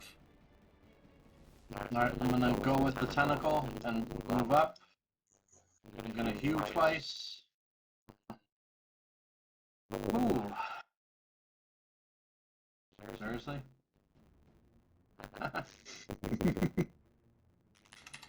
All right, you do indeed credit. Yeah. Gonna heal That sure looks like a plant to me. I'm going to punch it twice. All right. Double hit. And that won't. Wah, wah. So close. Of course. And it has the two of them grappled too, so I'm gonna try to like tangle through the tentacles, staying in its range, and just move around it a little bit if I can. If I can't, I'll go back. Yeah, because keep in mind, that's what my goodness, is going so slow tonight. This is insane. I haven't cleared all the cache and everything. Now it does have a grapple with a tentacle, so obviously you can still attack the creature and such like that. But keep in mind that grappled creature, you're still back here where the manifest mind is, because your speed is 0. Yep. Yeah. Alright. Trying to get the grappled icon on me now, because I forgot. No worries. Here we go. But you can, because this tentacle is still there, you can still attack it and such like that from this distance. Okay, that would take us to the next top of the round 3. Ulmor, you're up. You can still attack it. As I said, the tentacle still allows you to attack the creature. Go ahead. All right. We'll do that. I'll move forward. Oh, well, I can't move. Sorry, I'm attacked. I'm grappled at 2. Yeah. Attack it, yes. I go ahead and attack it. Now, you don't have any disadvantage or anything, so if you want to attack recklessly or bonus action rage, feel free since you haven't raged yet. Right. I'm going to save the rage. I'm just going to attack recklessly. Okay. And swing it away. 24 will hit. Nice.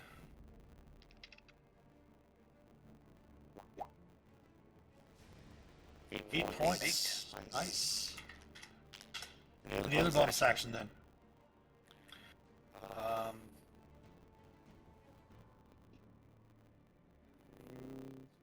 No. Oh yeah. No, I forgot. I've leveled up. I got a rage. Yeah, I'm raging. I forgot. I've got another rage. Sorry, I was trying to save my. I was used to having 2. Yeah, I'm raging. Should have done that before, but oh well. No worries. Now he's gonna rage. Okay. Shae is up. She will use her spiritual weapon again. Missing with an AC of 12. She is then going to try to guiding bolt the creature with another first level guiding bolt. Hitting.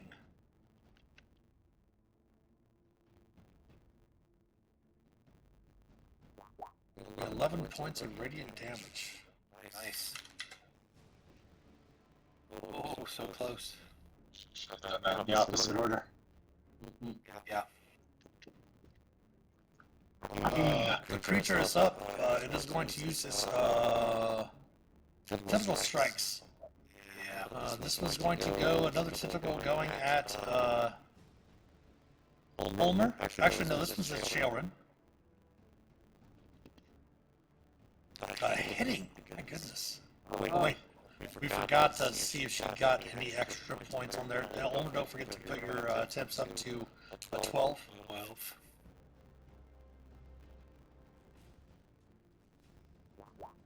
Oh. That's actually back up to 13. My apologies. Nice. So 6. So she'll take that from the force damage. She's still grappled. Her second, it's the creature's second attack is going to go at Ulmor, who is now raging, but it is force damage, so it really won't matter. But it misses. And it's going to use its Siphon Thoughts on Hannibal. No.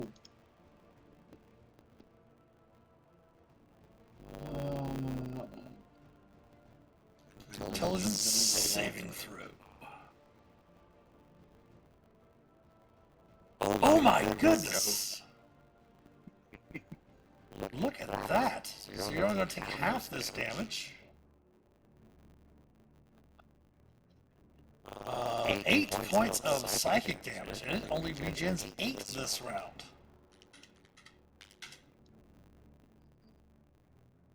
Felix, you're up.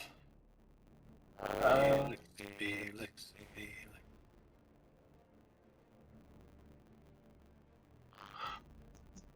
Screw it. Let's use 2 more magic missile. Okay. 5 times 4. That's 20 damage. And the vision dissipates as the intellectual snare has been defeated. Oh. That's good.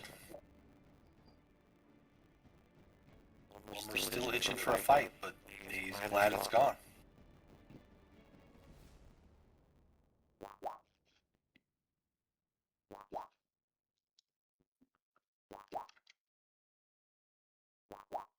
Alright, so everyone go ahead and go back up to 13 temporary hit points from Sheoran's Twilight Sanctuary.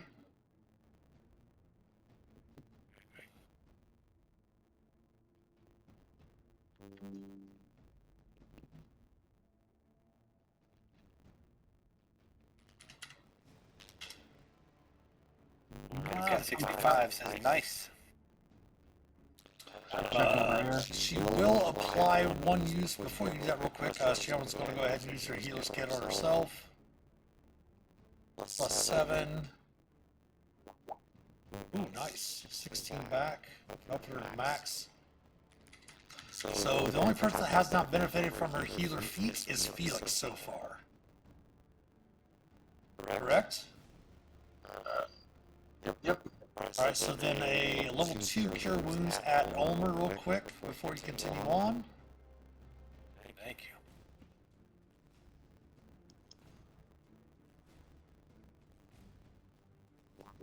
Oh, nice. 18 points. Ulmor. Nice. Very cool. Alright.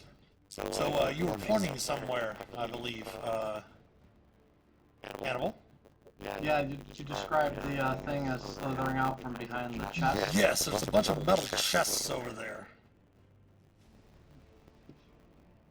Check out the chest. Looking through there, most of the metal chests contain nothing but dust or battered dishes. But you do note that one does have a few mugs that are intact. And a rather large, pristine-looking jug.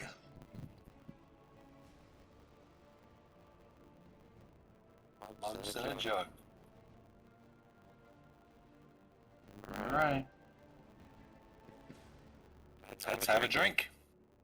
Oh boy. We got mugs. We got a jug. What's in it?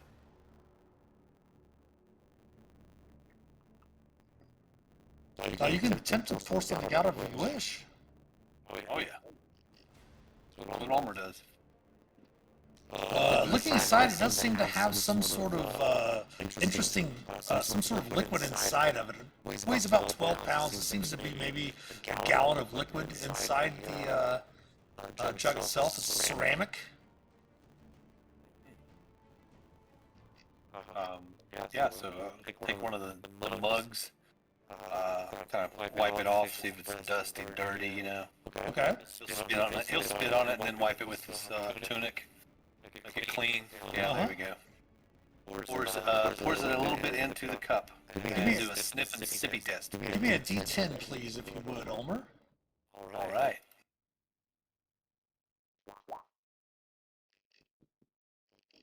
Six. Oil comes out of the jug into the mug.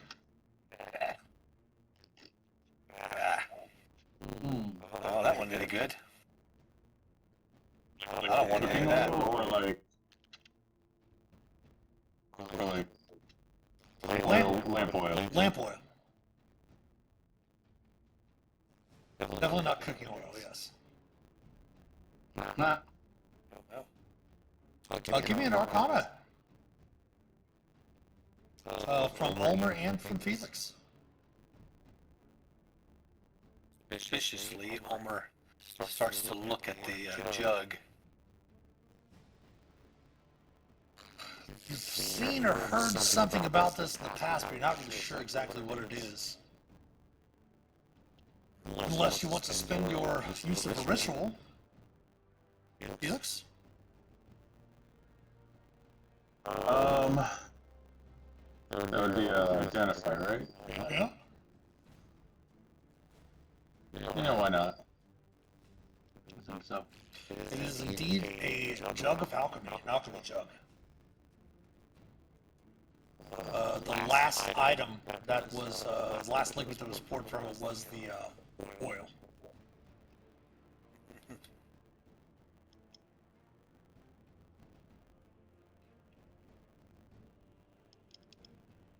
Oh, you say that's a jug of alchemy, eh? Yeah. Let's see. 2 gallons of mayonnaise, I hear. Mayonnaise. Wait, makes a ham sandwich. A lot of ham sandwiches. Sharon does something very, out of character that you haven't seen in a while. She's been, of course, sweating like Felix was during that battle. She walks over, grabs the jug, grabs one of the mugs, and says, "Beer!" She pours a mug of beer out of it and hands it back over to you and starts just chugging it. Whoa! Well, Ulmer's gonna do the same. He's gonna grab it and say, "Beer." Pours the jug to his oily cup. So there's some other cups over there too if you want to Okay. replace it totally. All right. And if yeah, so definitely swig down some beer there. Oh. What else can we get out of this jug? This is awesome. Hannibal says, "Wait, beer," and holds out 2 mugs. Not to be outdone. Yes. You don't have to save each time. That is true. Resets on a day. So That's right. Yeah, so whoever used it last was using oil, but then of course using the action you have it produce something different, and it will produce beer till it runs out of, what is it, 4 gallons of beer? 4 gallons. I got rid of it. Let's see. I think it was 4 gallons. Yeah, you can, so it can produce up to 4 gallons of beer to the next dawn. Oh, I say we take a long rest.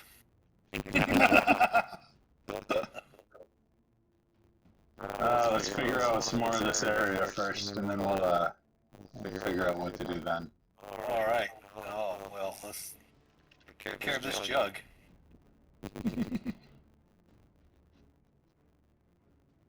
Yes, there are 2 doors on the south wall, and as well as that caved-in area to the east.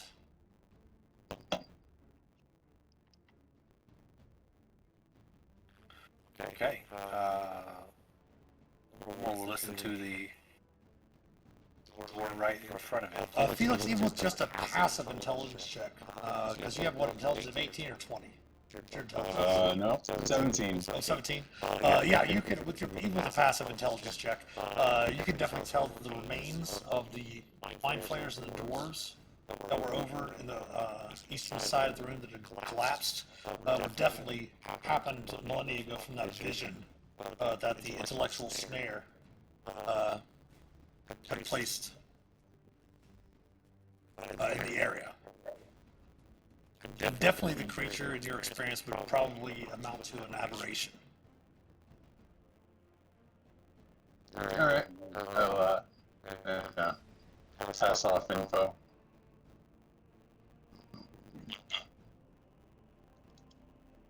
They don't have any anything of value on them. Any weapons that are nice.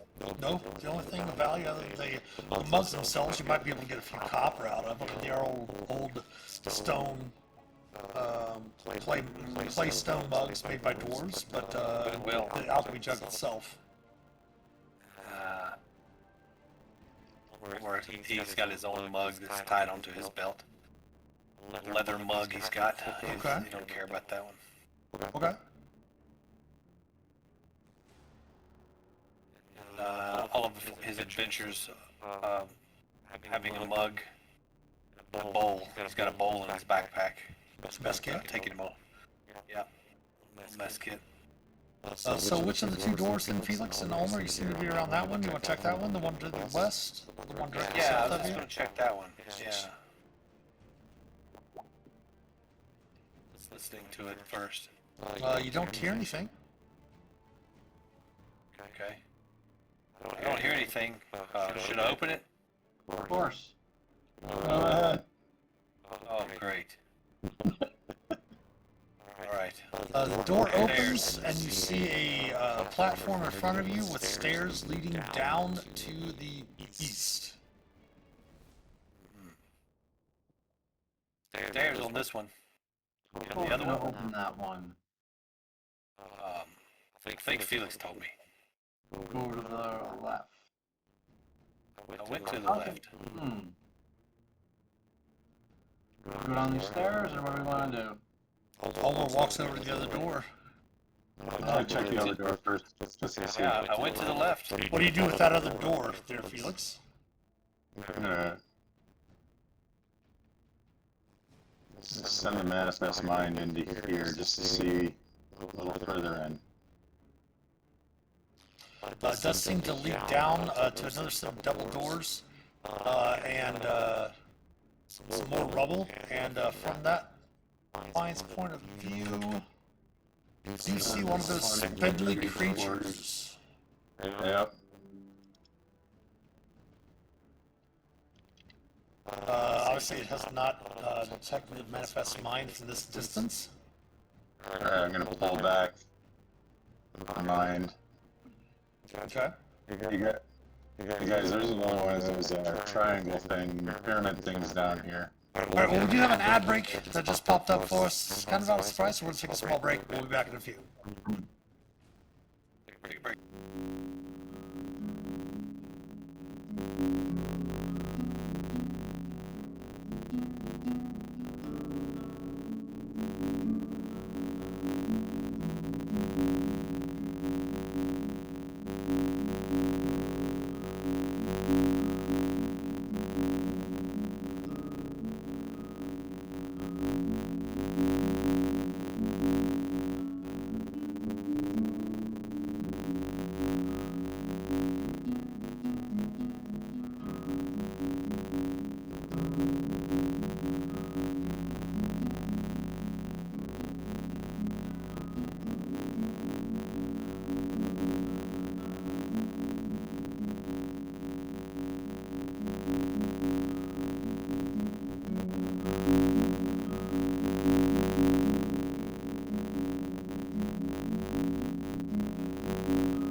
And we're back here on this side of the ad break. Sorry, y'all. For some reason, the alarm didn't go off for the ad break. But we're back. The characters are still in Tal Hundrath, having fought off an intellectual snare. And currently examining this room. Phelix had opened the door, noted that there was one of those encephalon gemules down the corridor that notices manifest mind. Stepped back into the room, shut the door, and Ulmor and Hannibal were about to check this other room here. Hannibal, if you want to take off your grapple, you can still keep the bardic inspiration for just a little bit longer, as you haven't really taken much more time. Phelix is a Order of the Scribe wizard, so his ritual spell for the alchemy, or for the identify of the alchemy jug, did not take a full 10 minutes because of the special ability once a day from the Order of Scribes wizard. So you're good to go. Just listen at the door. You indeed hear nothing, except for you almost, well, my apologies. You do hear a little bit of almost like a drain, and then a glug, glug, glug, glug, glug, glug. That's it. Ulmor, I can hear your stomach from here, man. Eat something. Oh, yeah, it's only been beer and hardtack for days. Alright. Since this morning, sorry. Alright, I will sneakily open the door, poke my head in. Oh boy. This large kitchen contains stone counters, a sink of water. As you step in, you see that the water over in the corner is starting to fill into the basin. The clear water in an oven containing orange embers. Rack of dull metal kitchen implements hangs from the ceiling. Oh, Hannibal, what have you found? Nothing. Out. Time to cook. Oh boy. Yeah, I'll tell Shae, y'all might want to come in here.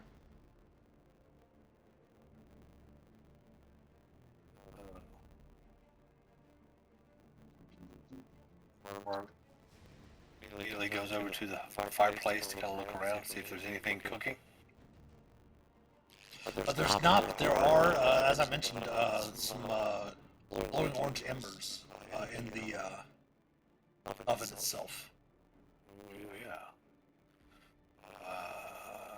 Looking around, is there anything, any supplies, any...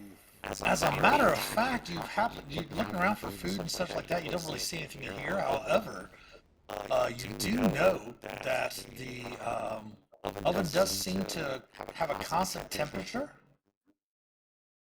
As you come and put your hands up to it, experienced adventure, coals and stuff like that on fire, they seem to be burning of their own volition. Even without a Arcana check, you can't see that to determine that it's somehow the oven maintains a constant temperature for cooking because of whatever enchantments we place on it.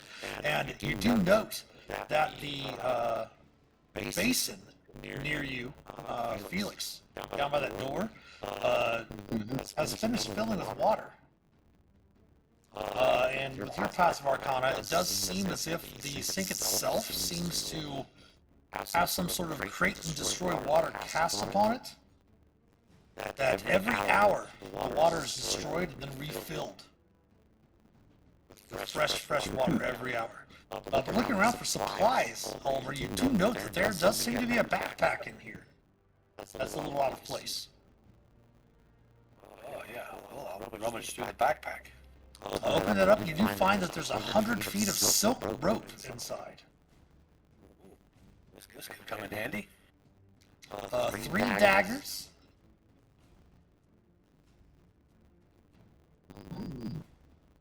A blank journal. A calligrapher's kit. And a silver medallion displaying a lizard's head with a quill behind it. It's probably worth about 15 gold.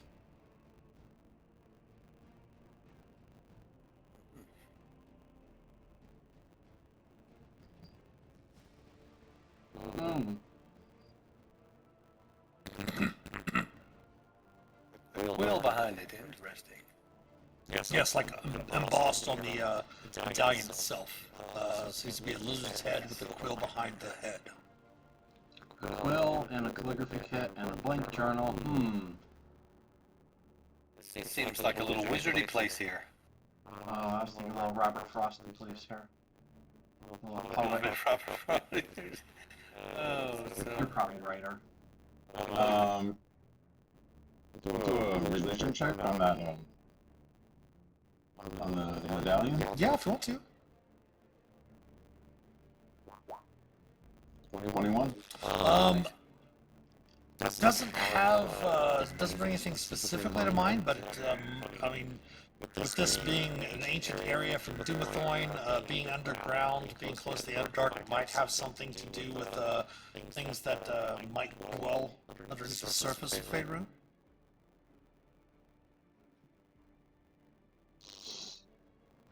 Alright. And perception check on the doors that I'm standing in front of. Sure. It's 14. I'm not sure exactly, but it's almost as if I think you hear faint voices. I mean, barely faint, almost as if it might be your companions kind of looking back, you see them staring at you. But faint voices, perhaps, maybe?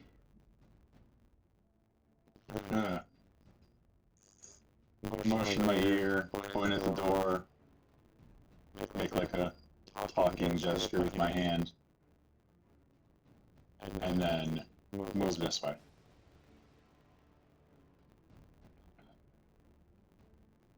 Alright, I gesture Ulmor and Shattered a little closer.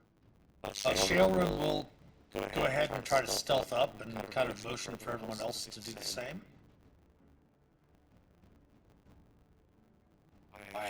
Quietly. So try to move quietly with a group stealth check.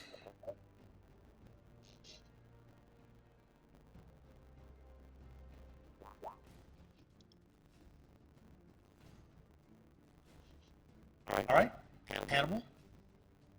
Alright, quietly open this door.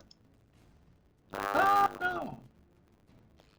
Looking aside, you see that it seems to be once served as a pantry. But any of the goods that have been displayed on the shelves, long decayed. You see a few empty casks and boxes here and there, and lots of dust on the shelves and everything. Okay. Okay. Look in. Down. Check out this area, the boxes. Again, looking through, mostly filled with dust. Many of the goods here have long since decayed. Okay. Something, unless it's coming from Hannibal, on the wall. Hannibal, hold tight, brother. You're just like hauling ass out of there.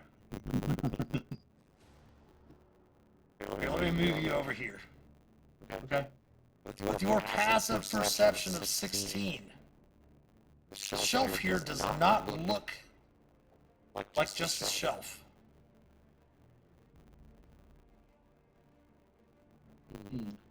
I'll step aside and poke the shelf with my hand, pointing it to Ulmor before I do it. No, this shelf right here in the middle. Yep. Step aside and I reach over and I push it, expecting something to shoot out at me. Oh, you push it? Yes. Secret door and it opens. Cool. Oh, no, not cool. Beyond, on the other side. It's a wide. The room has a wide bed surrounded by tall bookshelves. Two drow pensively sort through scattered papers. They turn to see the door open. Do note that they immediately draw blades and look pensively towards the door, seeing a dwarf open the door. One of them looks to you and speaks in Dwarvish. Thought this place abandoned. Who are you? As he brings his blades to defense in front of you. I bring my hand around to the side to the handle of Q. I say, mind your own business, back to work. And I try to figure out how to close the door.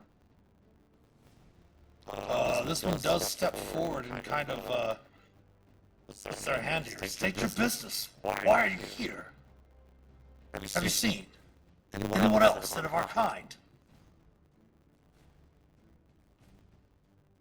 Yes, the other one says, stepping forward. Where's our father?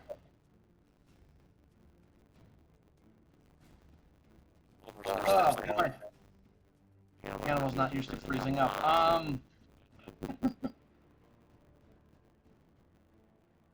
Hannibal's, Ulmor steps down. The one that steps forward actually is the one that the one that steps from the corner is the one that was speaking to you in Dwarvish. This one here says in common, "Where's our father?" And you see the other one kind of press him back and steps forward, and he continues to speak in Dwarvish. My friend, we mean you no harm. We are just searching for our father. And he kind of glances back and sees the half-orc behind you and says, "We're not denizens from Helhundreth. Are you just scavengers? Grave robbers?" What's he saying, Hannibal? He's speaking in Dwarvish, that's true, yes, the one in front is. I thought the red background one was speaking in common. No, this one was speaking, this one had said something in Dwarvish first when he entered the room, Gotcha. and the one had stepped forward and said, "Where's our father?" And the other one came forward and kind of put his hand on his shoulder to press him back. Gotcha. I will reply back in Dwarvish. Our business is none of yours. We have nothing for you. Back to work. And I will make as if Kind of, they really look at you dumbfounded as you're telling them to go to work. Alright. Make an effort to close this door. Close the...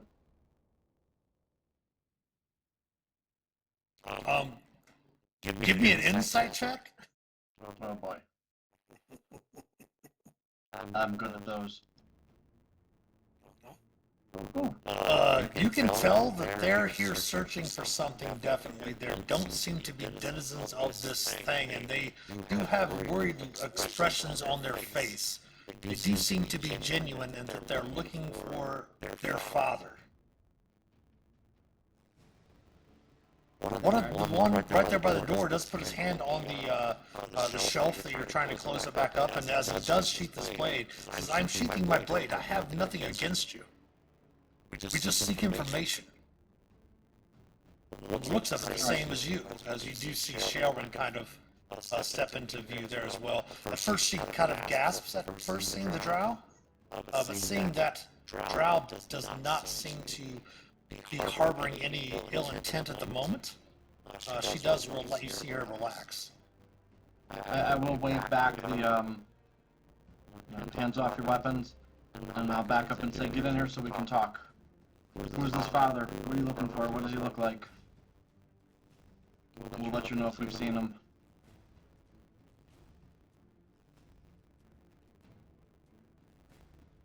Our father is named Phelix. We were hoping to find him nearby.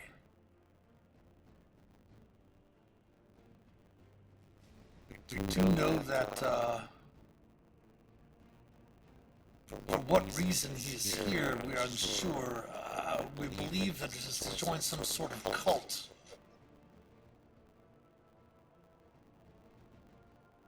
We're hoping to spot him somewhere nearby, but to be able to talk to him, we have not been able to find him anywhere yet.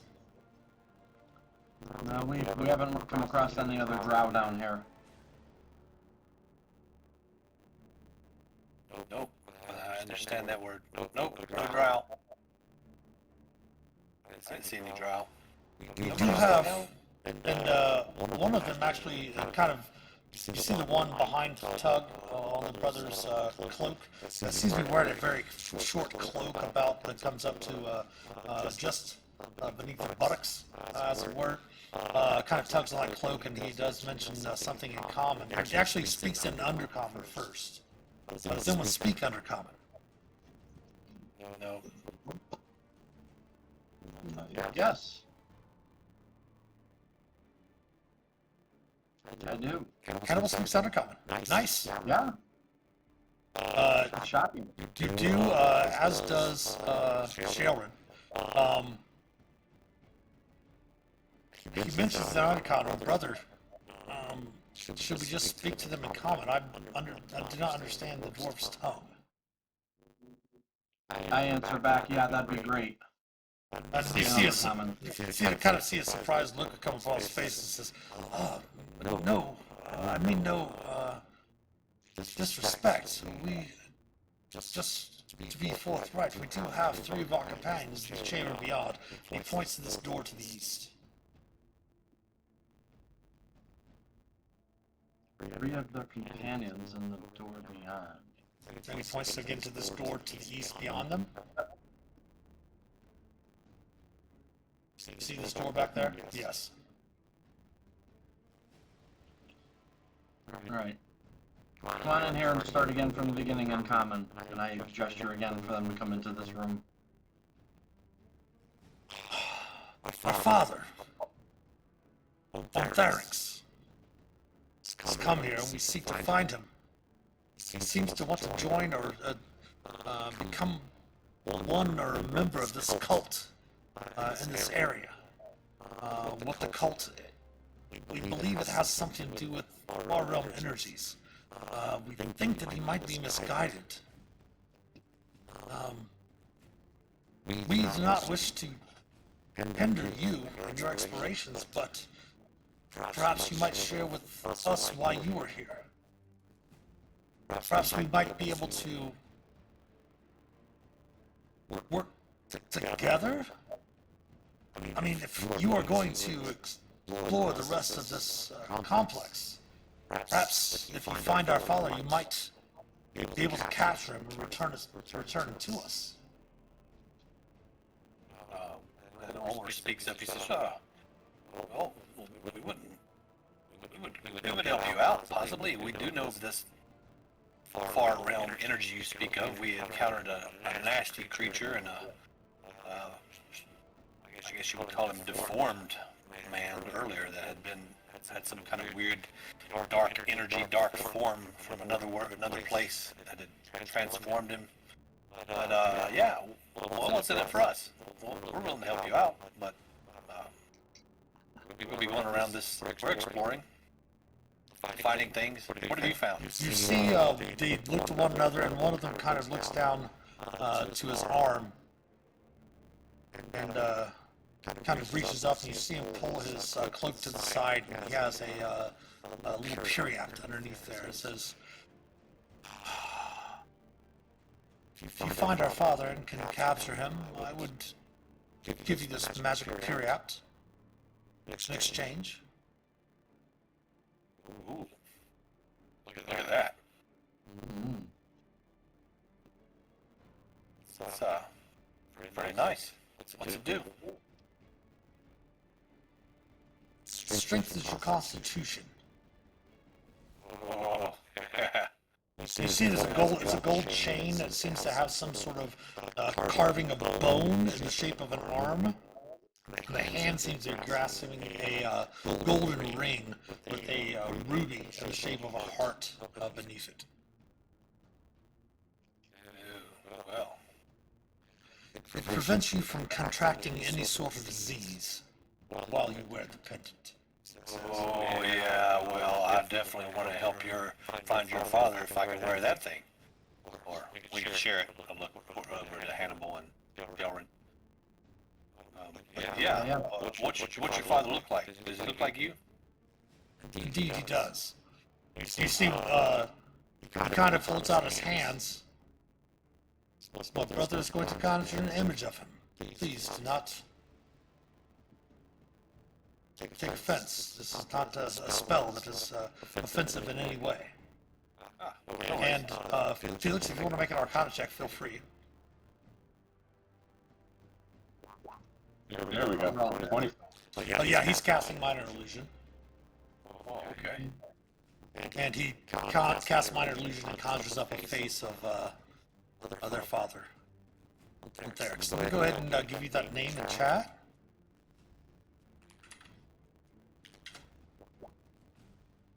And our Twitch chat too. Thank you. That's a fine likeness, and so Ulmor, he casts minor illusion and casts up an image of his own father. He's an ugly orc. Look at this guy. They kind of look back and forth to each other and kind of nod. Unfortunately, we've not seen that person. Is there a reason you search for him? No, I just wanted to show it to you. I just thought it was cool that you showed me yours. I'll show you mine. Ulmor, do you have your inspiration? I do still. You can give it to somebody else if they don't have it. Okay. Whoever doesn't have it, anybody use theirs? Felix I used mine. All right, there you go. Alright. Got it. Thank you. They will note, however, they do introduce themselves as Yanthel. Go ahead and, yeah, let me give you their names.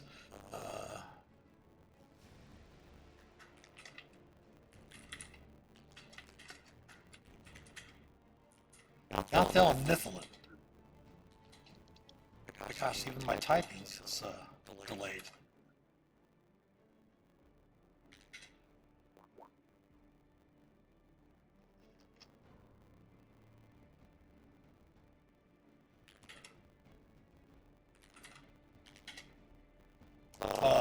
They do mention that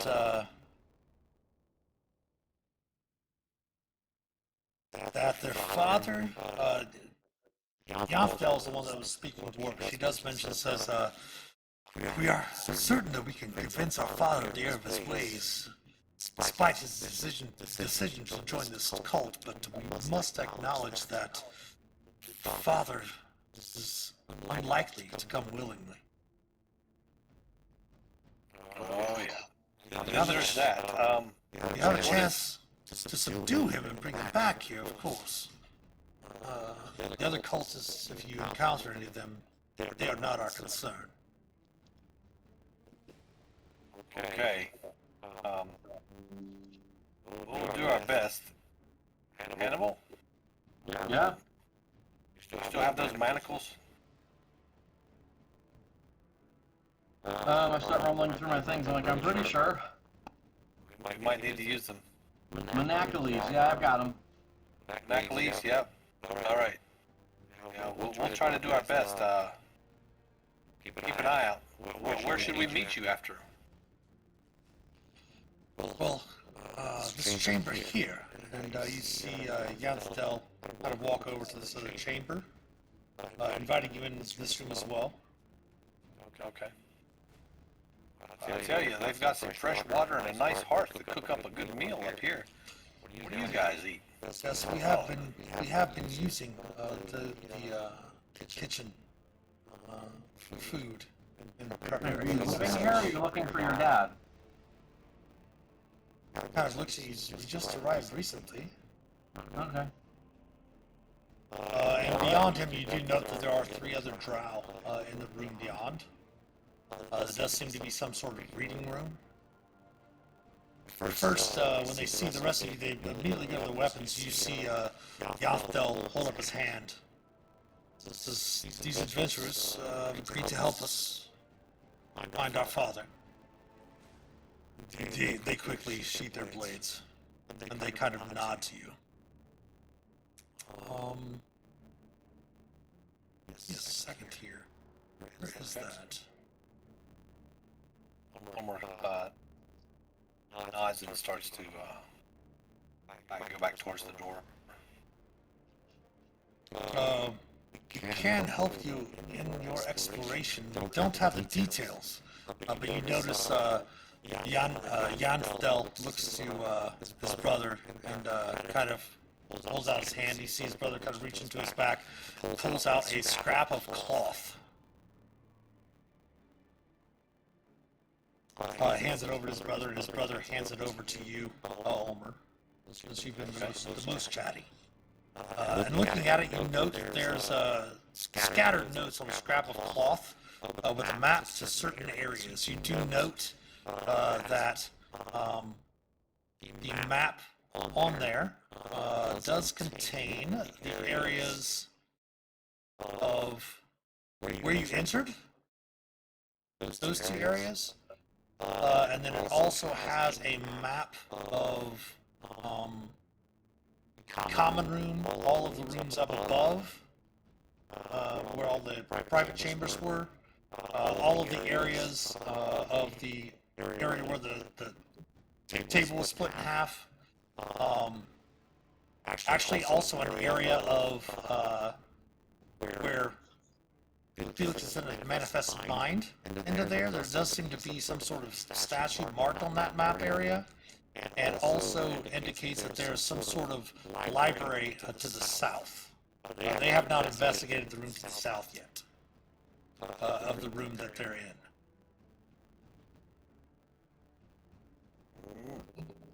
Well, Ulmer's eyes light up with having a map, and immediately just starts studying it, kind of, thanks, and just walks back into the other room, lays it on the bench and starts studying the map without even talking to anybody else.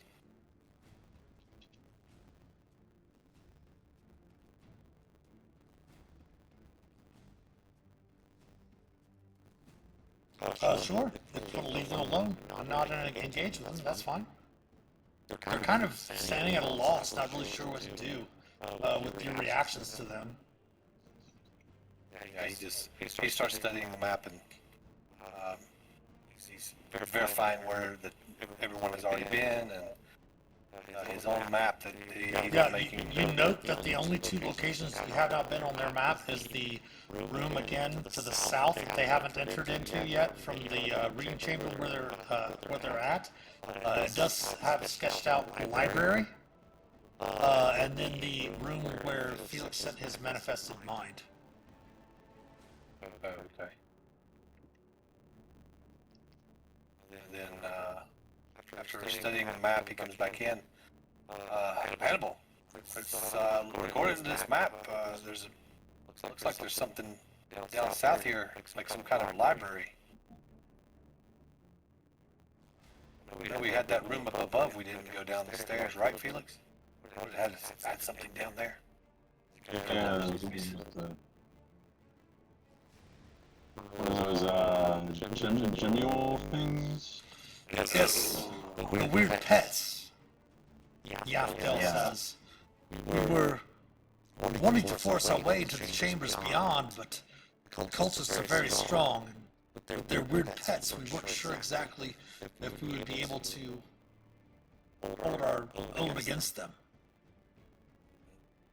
Well, If you wish, we could return to the entrance to guard if anything, prevent anything else from coming into the complex. Again, the reward is yours if you're able to bring our father back to us.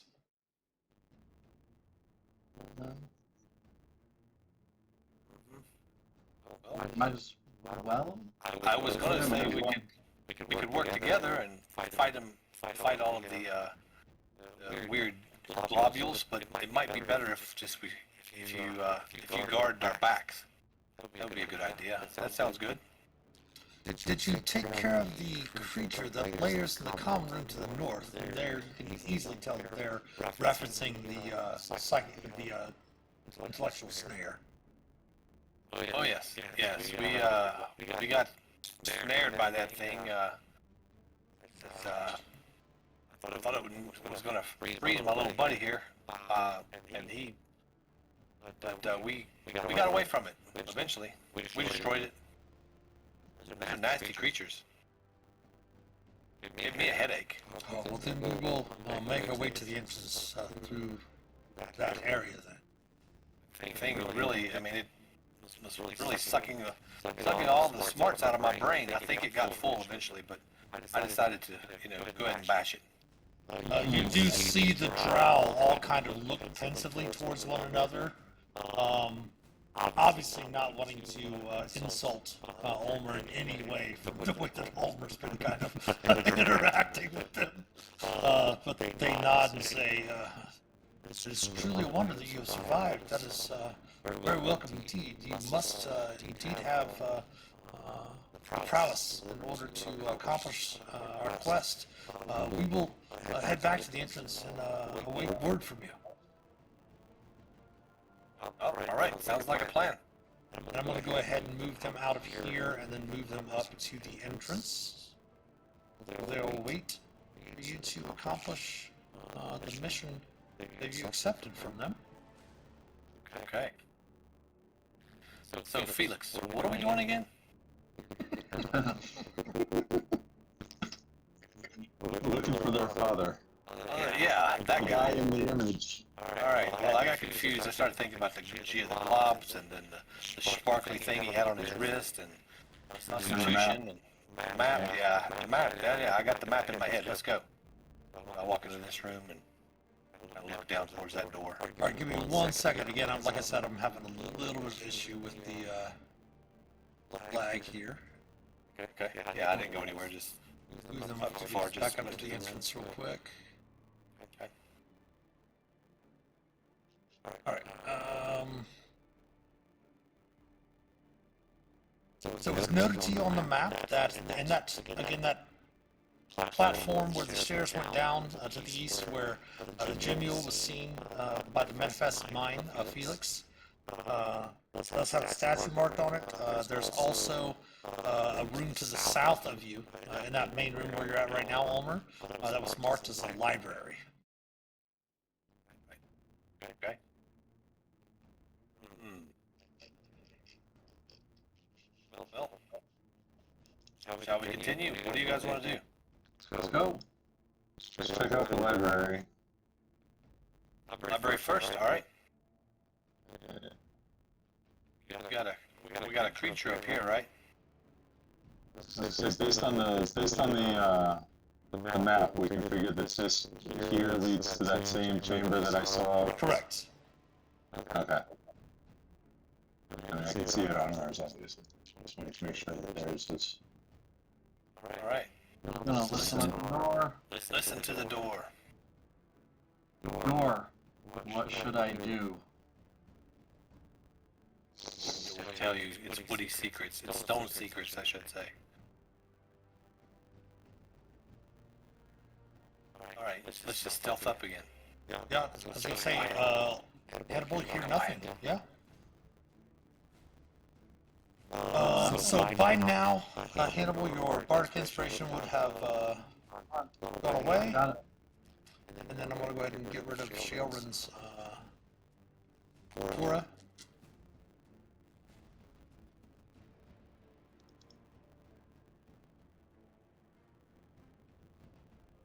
Oh yeah, go ahead and make some stealth check if you want.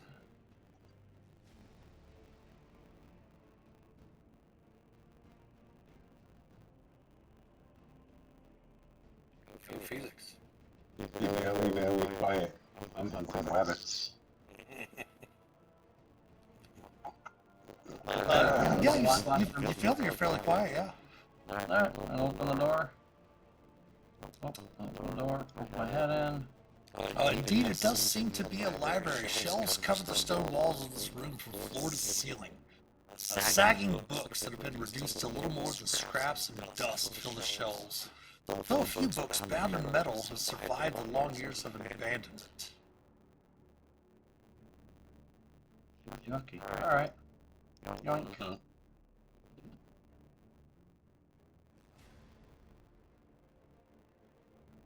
Just a dumpy library. Thought they said there was something here. I said there was a library here. Ah. Well, Library here. Ulmor and I are afraid of books, so. Carry, please. Well, now we've got this nice new calligraphy pen. Mm.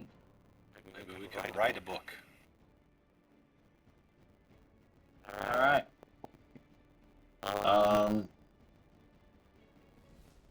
Let's see. Start off with an investigation check. Sure. I think I'll use my recently regained DM's inspiration. Before you make the check, though, what exactly are you looking for? Again, the description of the room is most of the books have been reduced to little more than scraps and dust-filled shelves. There do appear to be a few books bound in metal that seem to have survived the ages. Yeah, I'm gonna focus on the metal books and just like I don't know, see what they are, see what like basic information I can glean off of them, and if I can get anything further from that, more than just like titles or Sure. yeah, maybe a quick skim through or something along those lines. Okay, so give me an investigation check. The 17 with the inspiration. You do note, just by looking at some of the bindings of the metal ones, you can't tell what they are. You do note that they are, you can't read the language, but you do note that they are Death runes of dwarven language. Hey, Hannibal. Yeah. These are These aren't in any language I know, except that I know that they're in a language you know. If that makes sense. Come over by Phelix. I'll start, You do feel Sharon brush your shoulder. You do hear her whisper a prayer to Selena, giving you guidance. Okay. What do you want me to do to look at the books? Investigate, perception 8? Investigation, yeah. Okay. Really good at that one. Ooh, Oh, you are. 18 plus 0 is still 18. Go ahead and add your guidance that she gave you. I will. It's a D4, right? Mm-hmm. 20. Dirty 20. Dirty 20. You do note that there's a couple surviving books, kind of glancing at the first one. You notice that it talks about Umathoin's faith, the god of secrets and treasure and such like that. It does mention that many of the books in this library were for the Umathoin faithful.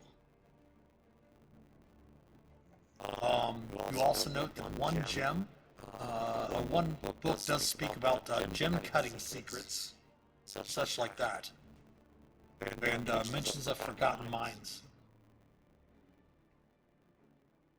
Alright, so I relay that back to Phelix, and I try to say it loud enough for Ulmor and Shalrin to hear as well. Okay. Previous information we got about you said something. People were talking about riddles that would be most easily solved by those of the Dumathoan faith. That is true. Probably riddles or something. So maybe these books can help us in that. If nothing else. You do note, as you mentioned that, Felix, as you're looking around Hannibal, you see that one of the books seem to have a metal cover with thin plates of granite. You do note on the cover that it says the Granite Ledger. There's a carved onto it a symbol of Dumathoin on the outside. Hold this out to Phelix and Ulmor and Shalrin, shall we? As you reach out to it and grab it, you see magic kind of erupt from the ledger itself. As in the rubble around you, two creatures rise from the floor. I softly punch Phelix up in the arm and say, see, nothing ever good comes from reading books. Oh, that's a no. full square. Oh, play some double dutch. It is initiative. Initiative. Oof. Oof.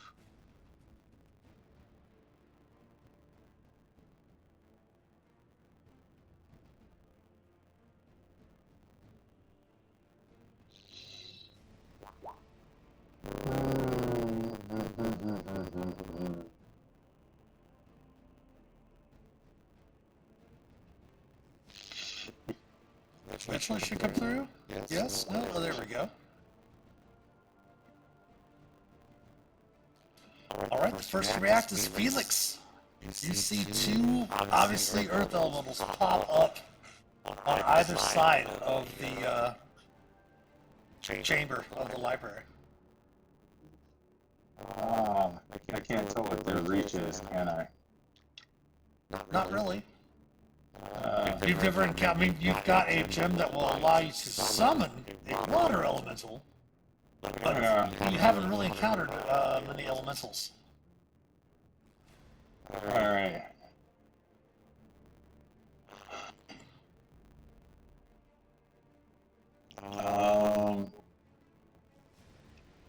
How tall is the room? About 12 foot. 12 foot, okay, so that's not gonna help.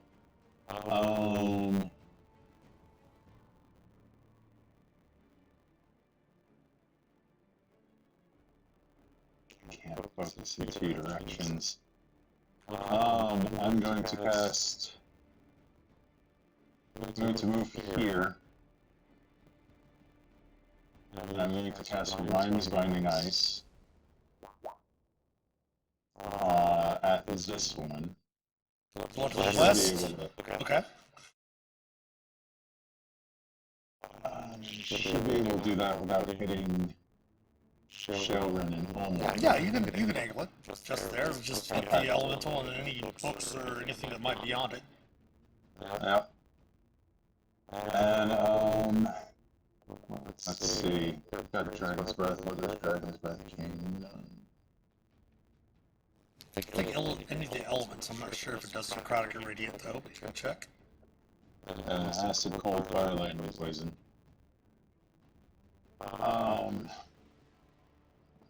Picture of what the creatures look like.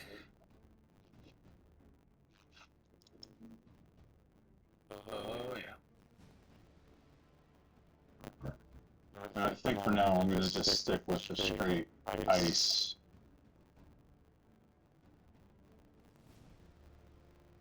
Gross. So that's a Constitution saving throw. Okay, sorry, I'm getting a little bit of lag again. Here we go. Okay. And that spell save DC is actually 15, correct? Not 14? That is correct. Okay. So Constitution saving throw for the creature.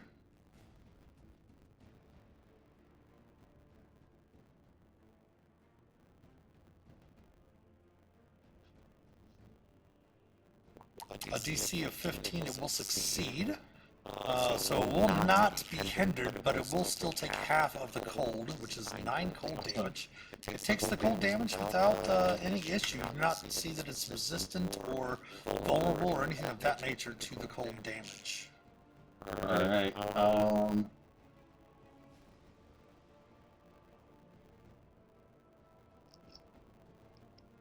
I'm in a bad place. Anyway, Right?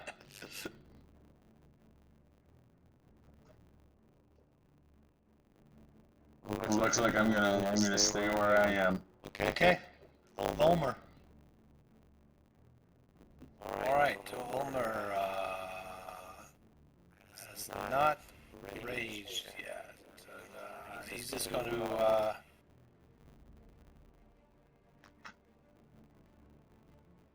cast a spell. Okay. Underwave. This guy. Which one?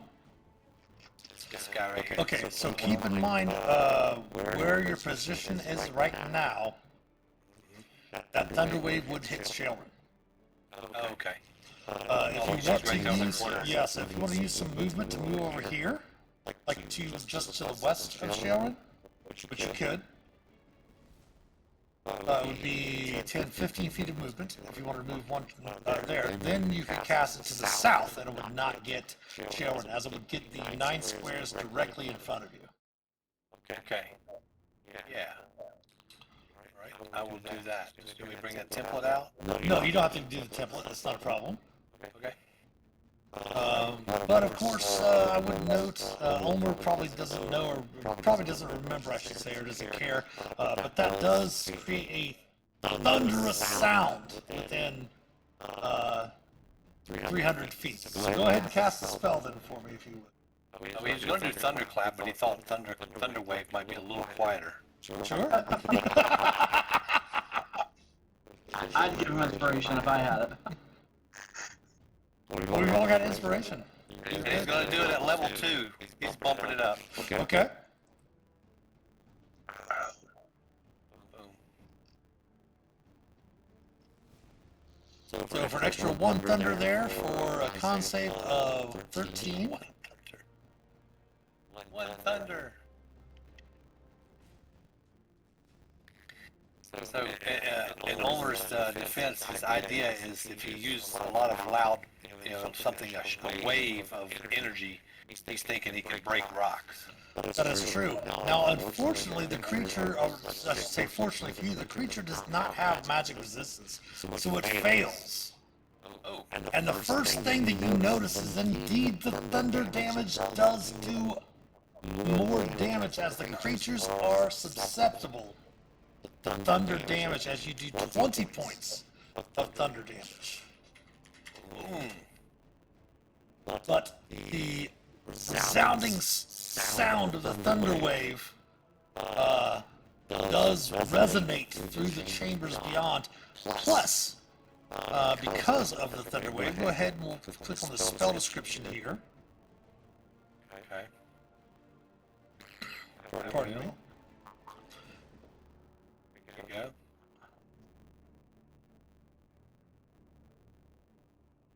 It's pushed away, so it is pushed back to the wall.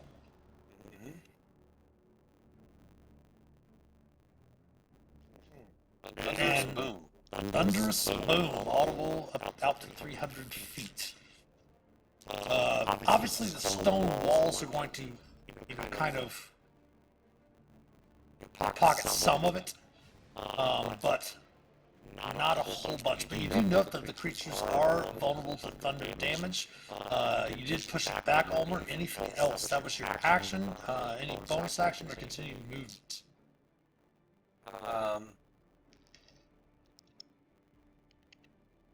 Yeah, I'll continue movement. I'll go ahead and move down, step here, step up to it, and get my shield and staff at the ready. Okay. That is the creature's turn. One is going to turn to Hannibal. One is going to swing out at Ulmor. Both of them do have multi-attack. They're going to use their slams. So at Ulmor first.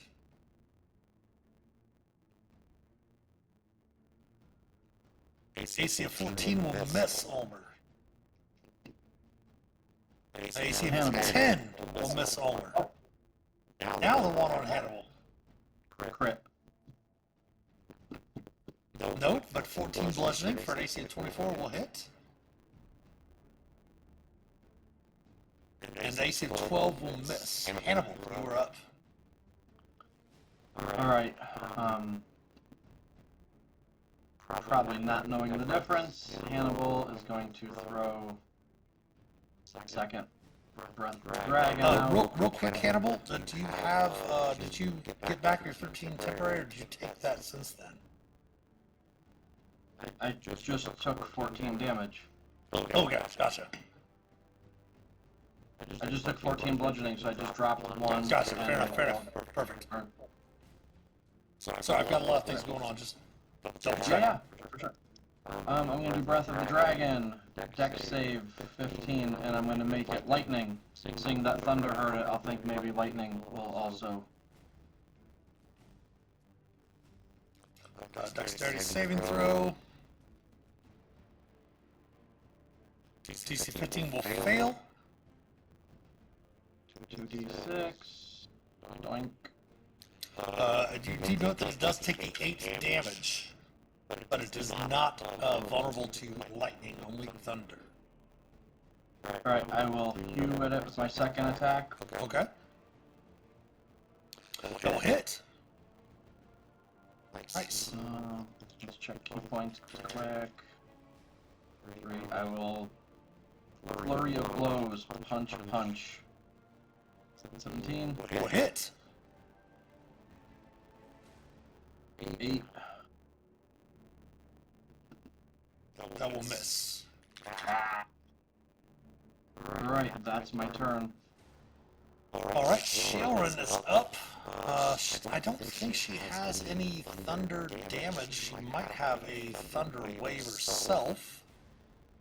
Ooh, yeah.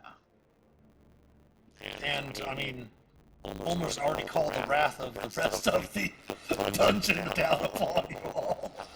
Close the door before you blow up any more of those.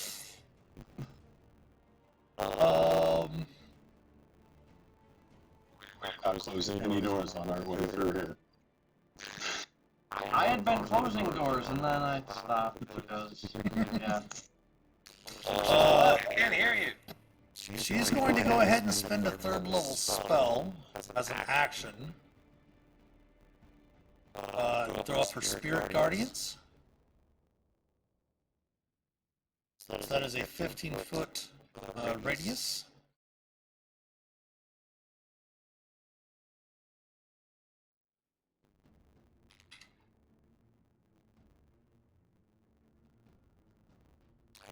And at the start of their turn, they will, if they're the, let's see, you are all not affected by this, of course. So they start their turn there, they'll have to make the wisdom saving throw DC 15, or take the radiant damage. So that is her action. She cannot cast a bonus leveled spell. But she is going to move forward herself, brandishing her shield, ready to go. Top of the round, Phelix. Back to you. And on that note, we are going to have a small ad break coming up here. So you will have advantage Ulmor on your next turn, thanks to Fingers. Thank you. From that, we're going to take a small little ad break, and we'll come back, do another round or two of the combat, maybe finish the combat up, and we'll see where we're at there. So we'll see you on the other side of the ad break, so please stick around. We'll be back in a few.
right, welcome back on the side of the ad break. We're going to go ahead and finish up this round of combat.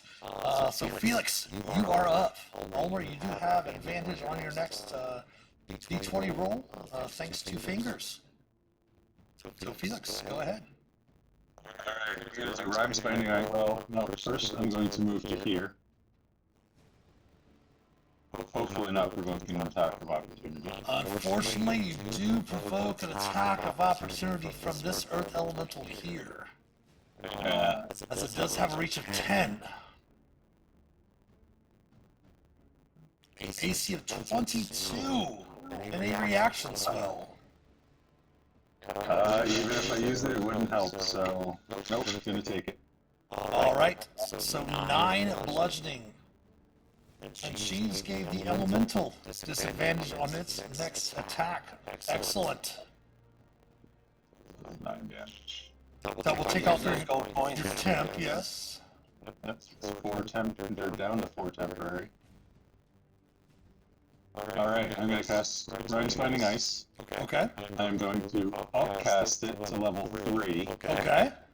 so that I can use thunder damage, because I have protection from energy in my book, and it has thunder damage. Excellent. So that is... Do that, submit the damage. Oh, it does the whole thing. Yeah, we changed that last week, I believe. So con save 15. Oh my goodness, that's, what, 21 points of thunder? Yep. I think it's con save first. With disadvantage. With disadvantage, this would be the check. It's going to fail. Succeeds. So it takes 21. So it actually takes 20 points, yeah. So to be halved down to 10, doubled is 20. Still, does some great damage. As you can see, its life bar dropping. Anything else from Phelix? Any bonus actions? Oh, I should have done that first, but no, that'll be it. All right, Ulmor, you have advantage on your first attack roll from fingers. Okay. Well, he can do a thunder wave again. You won't, I hear you. You would have to, again, you are an experienced adventurer and you are a spellcaster. You would have to step down 1 square. Yeah. I want to hit Shelrin. Unless you want to hit Shae, it's up to you. No. She just won't include you in her next spirit card. She's too nice. Yeah, well, my ears are still ringing, and he steps down, and he's gonna do it again. All right.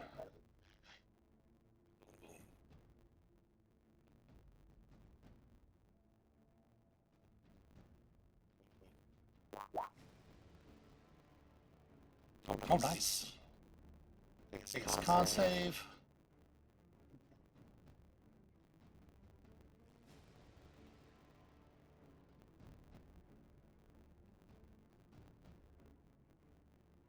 Will succeed, but it will still take 14 thunder because it is doubled, so it's halved to 7 and then doubled again to back up to 14.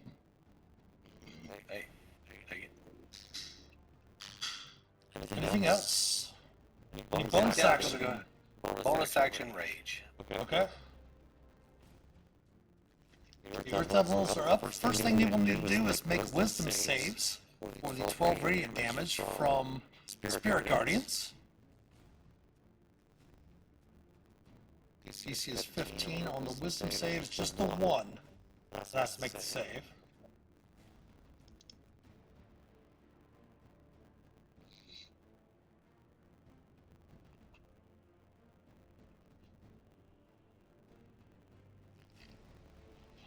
It will fail by 1, so we'll take 12 radiant. Sharon is then going to see. No one seems to be damaged as she cruises the battlefield, so she is just going to go ahead then and use another second level spell. Our last second level spell slot, and bring up another spiritual weapon. Oops. I'll bring out the hammer. Oh yeah. Hammer time. Right? And then she will go ahead and use the bonus action for spiritual weapon. Not hitting.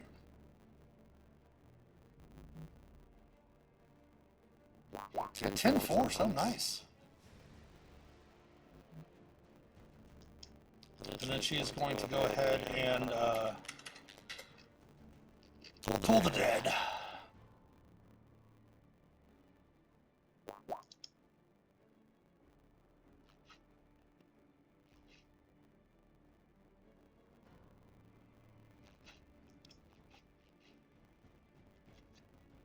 Oh, it will make it save. Of course it does. She's she's casting Toll the Dead. Next up is Hannibal. Oh dear. She has Twilight Sanctuary down, right? I don't get my 13 at the end of that last turn back. Correct. Yes, she does not have that up yet right now. But again, her usage earlier was her free one. Yeah. Alright, I guess we're going to just hew at this one twice. Okay. Batter up, big heavy swing.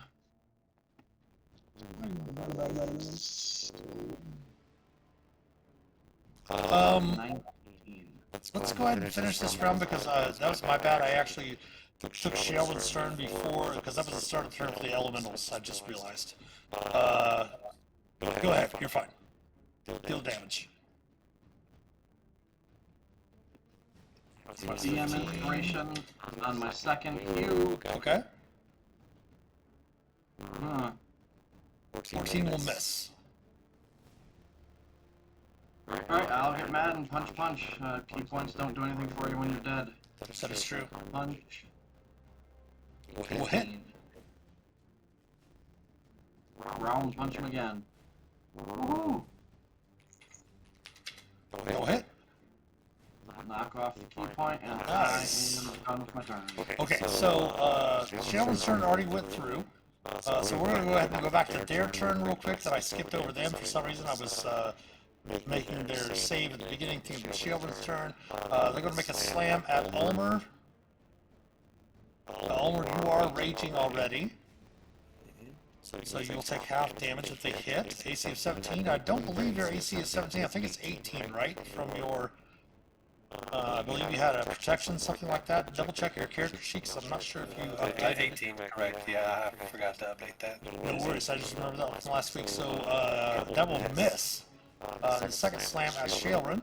Her AC is 19. It will miss as well. And then one slam attack at Hannibal and one at Phelix. Hannibal first. 17 bludgeoning Hannibal. Oh, And then Phelix. 13 bludgeoning Phelix. Alright. So only 9 points of actual damage from your temporaries. Alright, that is going to be the start of round 3. We are going to stop here. And we are a little overtime on the stream, but not a problem. It was fun finishing up that round of combat there. So we will be back for the game. I believe it's going to be on June 9th. Is the next game at 7 p.m. Eastern Time. We will still be back next week on the 2nd. Again, Dr. Shem will not be joining us that evening, so Design Lizard and Angelus will be hanging out with us, chatting about D&D, chatting about what's happened so far in the campaign and all of that next Sunday. Don't forget to come back tomorrow evening here to the channel for our Around the Campfire stream starting at 7 p.m. Eastern. We'll be playing some Dead by Daylight for our Around the Campfire stream. Last week that is actually not related to D&D. And then Tuesday, we are only doing the Vecna Eve of Ruin stream on the 2nd and 4th Tuesdays of the month. So we'll have some Dungeons and Deliberations this Tuesday as well. And then, of course, we'll have our Walk Amongst the Plains on Wednesday. Then back to our Dungeon Delving stream on Thursday and Friday, 7 p.m. I'm sorry, 8 p.m. on Thursday, 9 p.m. on Friday. And make sure to check us out from 7 p.m. to 9 p.m. on Lotro stream, twitch.tv/Lotro stream on Friday, the official channel for Lord of the Rings Online. We'll be playing some Lord of the Rings Online there. But thanks everyone for watching tonight. Thanks for those stopping by. Thank you for the gift sub, Hannibal, for Thundercat. That was awesome. Thank you for those redeeming your gold pieces tonight to help the characters as well. So have a great evening. Of course, thanks to all the supporters, especially our patrons from Patreon. If you'd like to help support the channel, please consider becoming a patron or subbing here on Twitch, twitch.tv/themasterofdungeons. We do love your Prime subs as well. Go to our Patreon page as well as our YouTube channel, and all of our social media accounts can be found in the About Us section below here on Twitch. If you want to subscribe to us on YouTube, it is free to do. If you would like, comment, share the videos, follow us on Facebook, Instagram, Twitter, give us some likes, retweets, all of that good stuff. Every sub, like, and share helps us immensely. We did have some of our viewers join the Master of Dungeons Community Discord server recently. You can join that by clicking the About Us section below and hitting that Discord panel. And join the Master of Dungeons Community Discord server where you can help shape an accepting, caring, and inclusive D&D community. The merch store is also open. We did add some new things to the merch store. We did add a 2024 Pride shirt as well as a 2024 Progressive shirt. Those went live today. Of course, next month, June, is Pride Month. So definitely check those out, as well as our new Cultist t-shirt and our new Cultist pillows as well. So if you got a chance, anything you purchase from the merch store will definitely directly help support the channel. But thanks for watching. Have a great night. Hopefully we'll see you tomorrow and be able to chat with you. Until then, take care, and as always, happy adventuring.